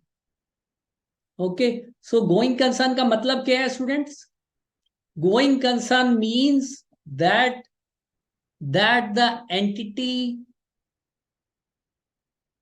will continue its operations in foreseeable future. It is assumed that the entity has neither the intention nor the necessity of liquidation or curtailing the scale of its operations materially. वो ना तो अपना उसकी कोई intention है अपना काम बंद करने की और ना अपना काम मेटेरियली कम करने की, बिजनेस को बहुत कम करने की, स्केल डाउन करने की उसकी कोई इंटेंशन नहीं है। जैसा उसका बिजनेस चल रहा था वैसा फोरसीएबल फ्यूचर में चलता रहेगा। So students,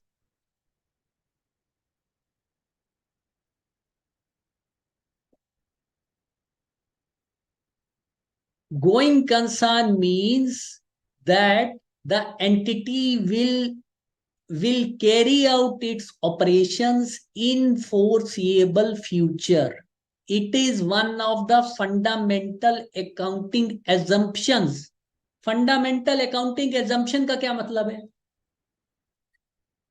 That it is used in the preparation of financial statements. It is used in the preparation of accounts. It is the very basis on which the financial statements are prepared. It is the very basis on which accounts are prepared. So this is the meaning of fundamental accounting assumption. ये एक basic assumption है जिसके ऊपर सारी की सारी accounting जो है टिकी हुई है। अब इस assumption का मतलब क्या है? इस assumption का मीनिंग ये है, क्यों हम ये assume करके चलते हैं कि the entity will continue its operation in foreseeable future, that it has no intention of liquidation or scaling down its operations materially. क्यों हम ऐसा assume करके चलते हैं? Why do we assume so? Why do we assume so?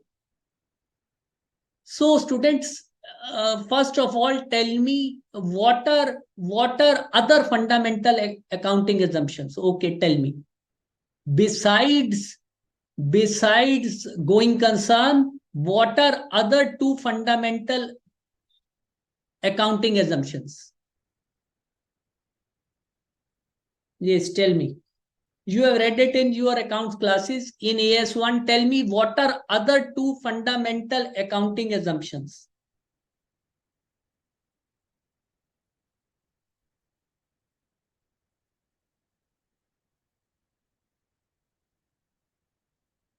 Yes, guys.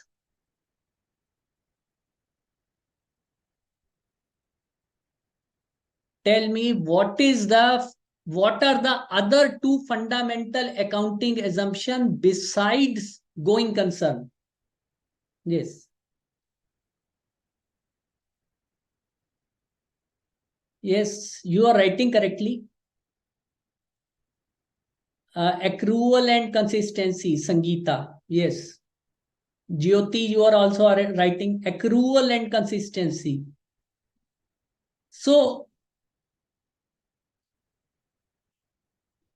no, substance over form is not a fundamental accounting assumption as detailed in SA1, AS1, sorry. Accrual and consistency. Yes, accrual and consistency are correct.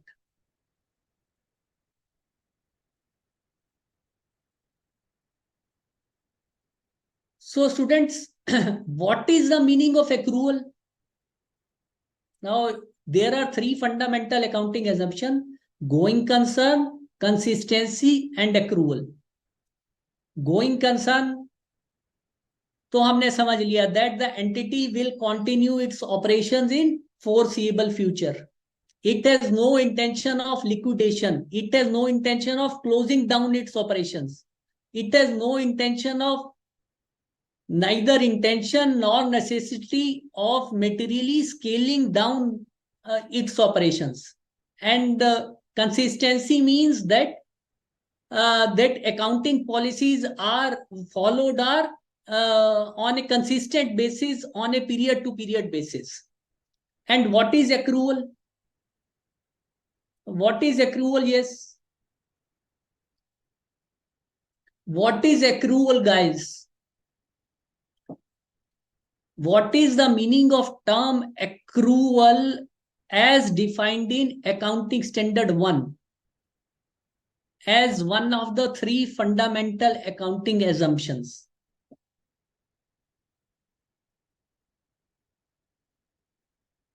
Yes.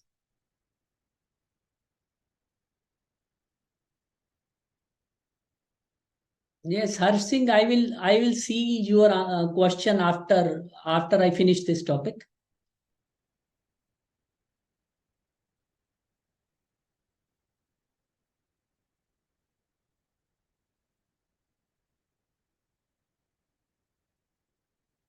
Yes. So accrual, students, accrual means that revenues are recognized as these are earned and costs are recognized as these are incurred. So जो books of accounts में हम entry करते हैं, जो किसी company की financial statements prepare होती हैं, किसी एंटिटी की फाइनेंशियल स्टेटमेंट्स प्रिपेयर होती हैं, तो वो एक्रूअल बेसिस पे होती हैं.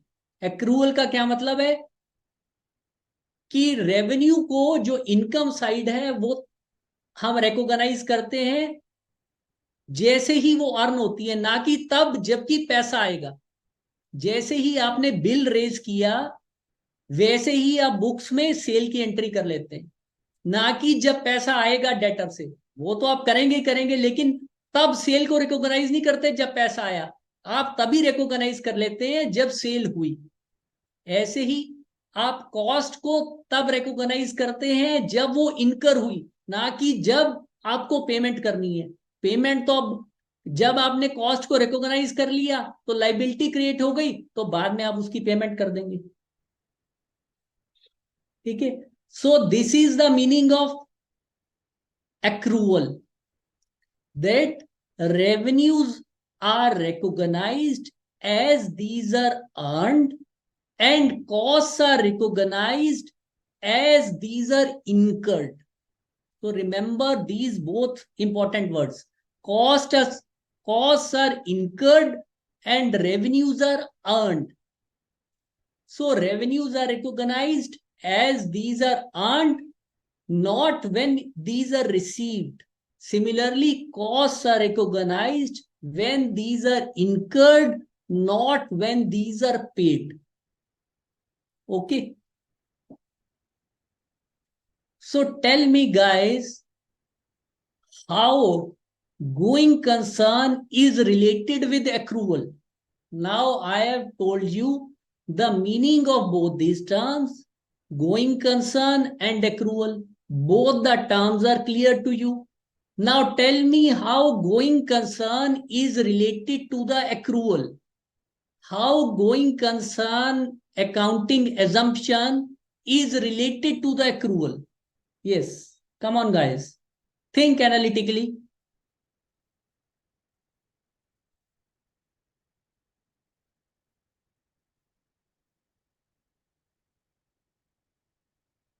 Yes.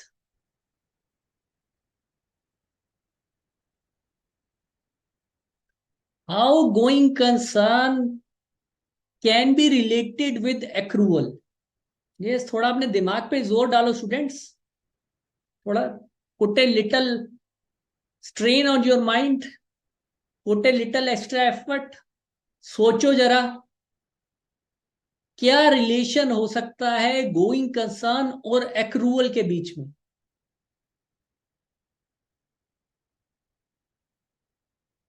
Students, do not worry कि आप गलत लिखोगे ठीक लिखोगे, आप लिखो कुछ.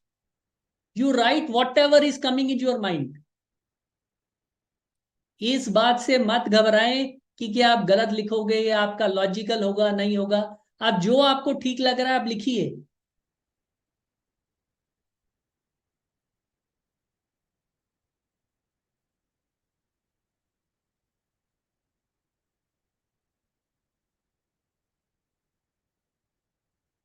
Yes.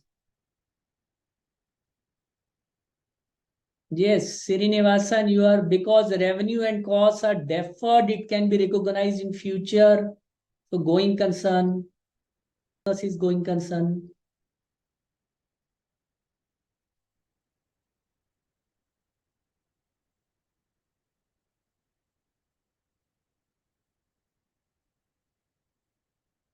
Yes, Aisha, going concern relates to accrual in a way that in the foreseeable future, payment or revenue will be incurred earned. If there is no going concern, yes, yes. Aisha, you are on the dot.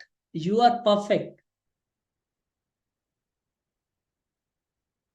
Yes, Harsh Singh, you have also written correctly.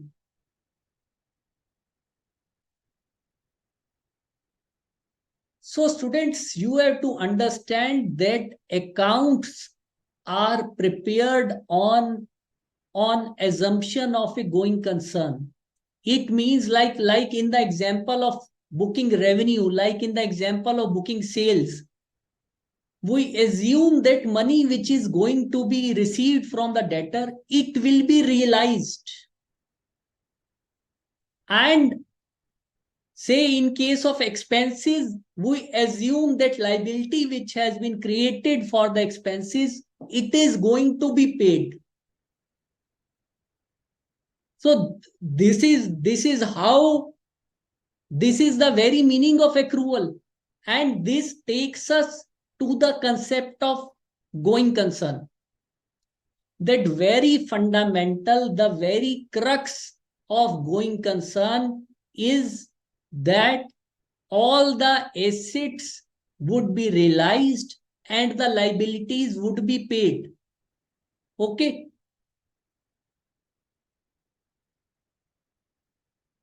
So that is the very basis of our accounting. So when we book sales, we assume that debtors are going to be realized.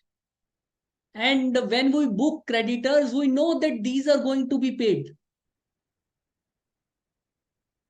Okay.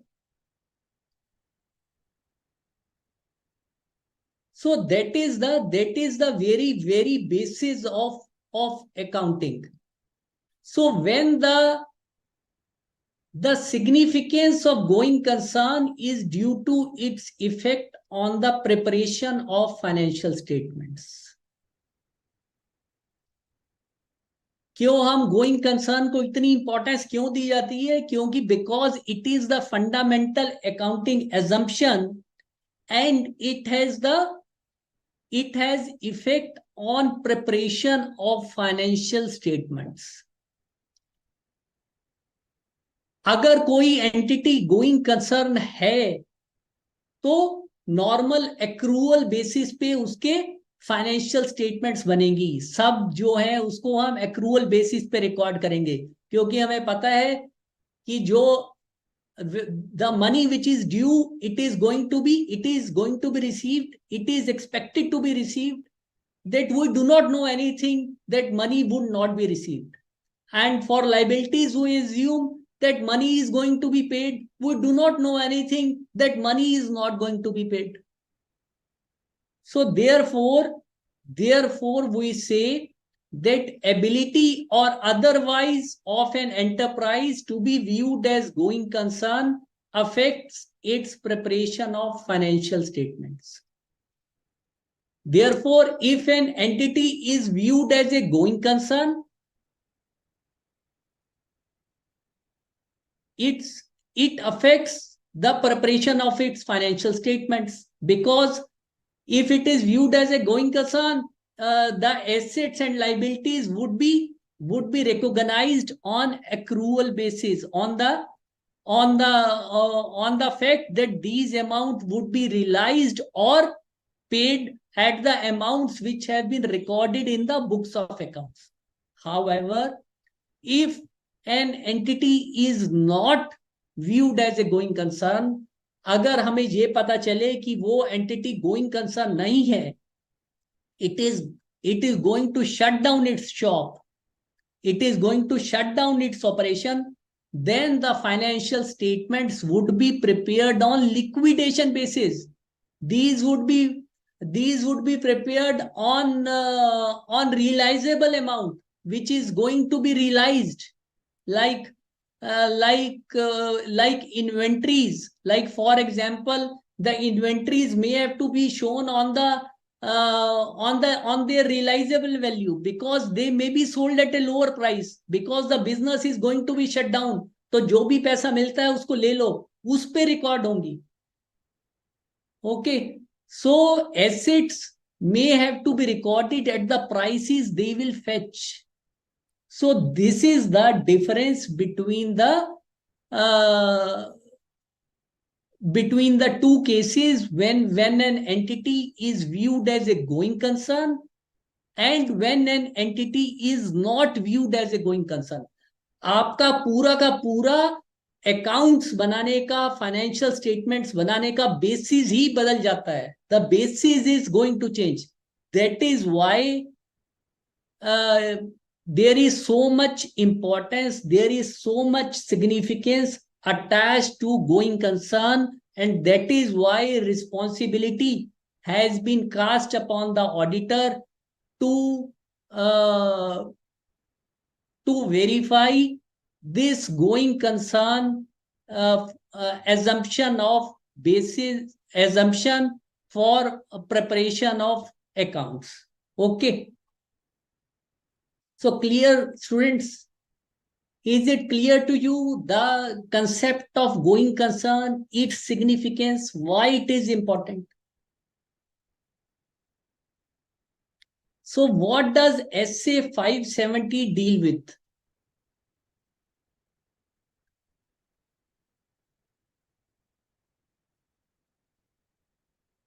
So SA 570 deals with auditor's responsibility in the audit of financial statements relating to going concern and implication for auditor's report.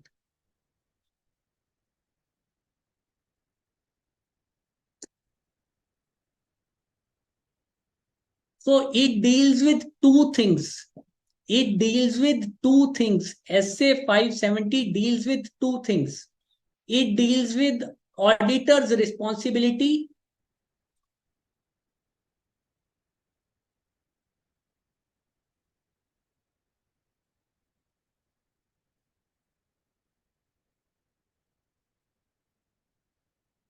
in respect of going concern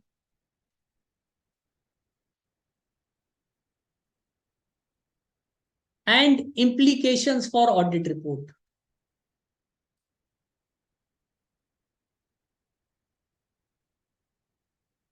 Implication means effect. Like say if the management has prepared the accounts on a going concern basis, but the auditor finds that that going concern assumption used by management is not appropriate, then how does it affect auditor's opinion? This is the meaning of implication of auditor's report, that what is ultimately going to be effect of improper following of this assumption in the audit report. Okay. So remember, students, that SA 570 going concern deals with two things. It deals with two aspects. Number one, responsibilities of auditor in respect of going concern in an audit of financial statements, and number two, implications of it in the auditor's report. What are going to be its effect in auditor's report? Say I have given you an example, like say the management has prepared the accounts on going concern assumption basis, but the auditor finds it otherwise. He finds that going concern assumption used by the management in preparation of its accounts, in preparation of its financial statements, it is not appropriate. Okay, so then how his opinion is going to be affected? So these things are dealt with in SA 570, and This is the one example. Many more such things are there regarding implications for auditor's report, which are stated in SA 570. Okay.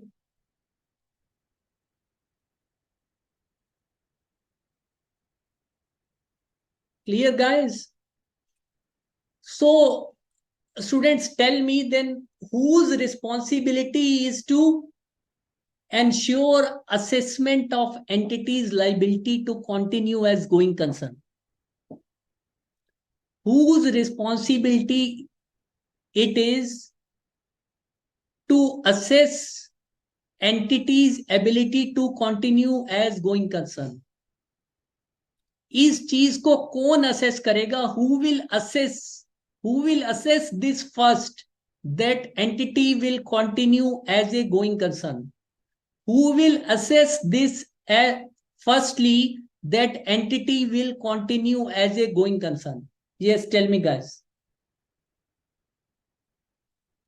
Who will assess it firstly, that entity, that a company, that an organization will continue as a going concern?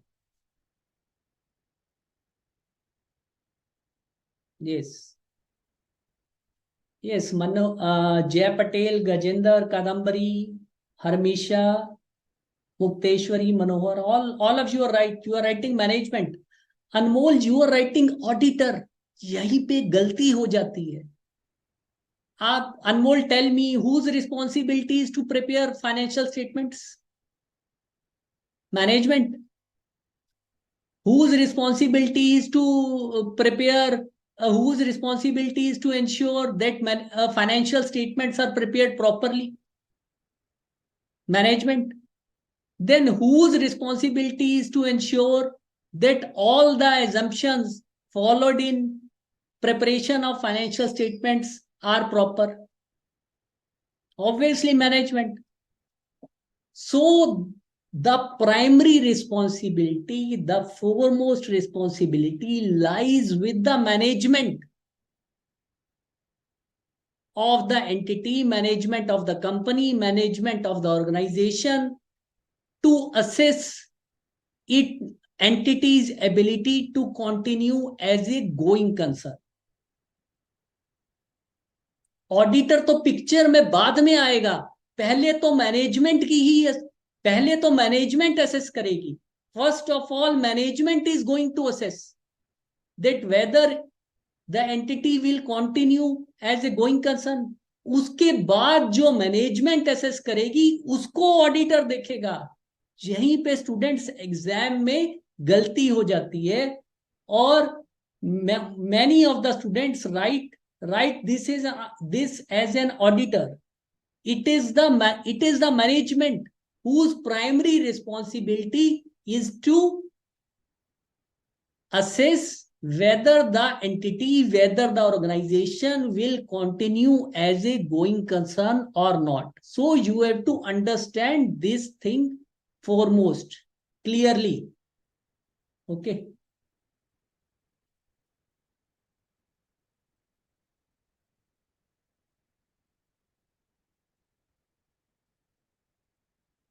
Yes.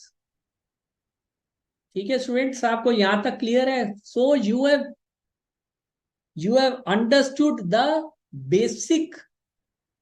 basic meaning of going concern. You have understood the importance of going concern. You have understood the significance of going concern, why it is important, how does it affect preparation of financial statements. Now we know that SA 570 deals with going concern, and what does SA 570 deal with? It deals with two things. One, it deals with auditor's responsibility regarding going concern in an audit of financial statements, and second, it deals with implications for auditor's report as far as this aspect is concerned. Okay. So students, for today, I think this much would be sufficient. So we'll take a question of Harsh Singh, what he is writing, let us say.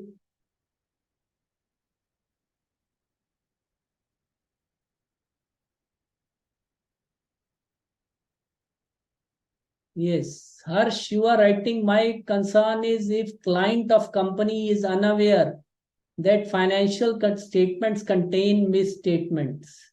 Client of company, you mean to say company is unaware, okay, that financial statements contain misstatements before the auditor modifies his opinion on the financial statements and use that financial for crucial taking.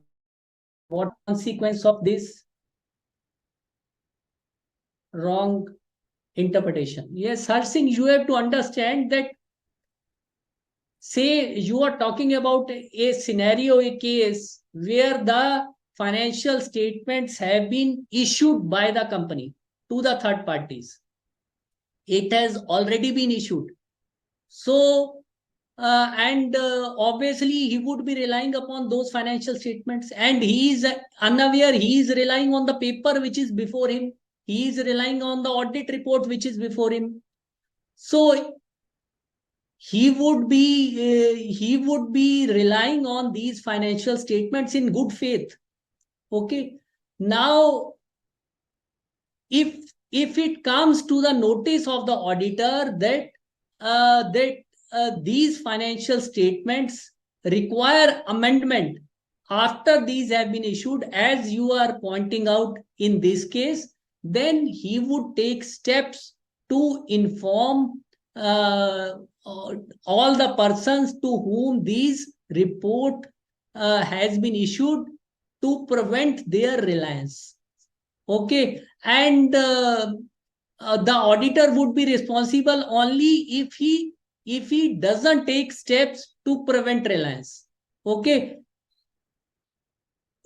so two options are available to the auditor. Either he can ask the management to amend the financial statements and to issue a new audit report to audit the amendments, to apply the audit procedures to the amendment and issue a new audit report. And if the management is not willing to do so, then he will inform those persons. He will take steps like issuing some public notice, etc., or whatever steps he may take by taking a legal advice. So that is his responsibility, that is his duty. Okay. Yes, Harsh Singh, is it clear to you? Yes, Harsh Singh, is it clear to you?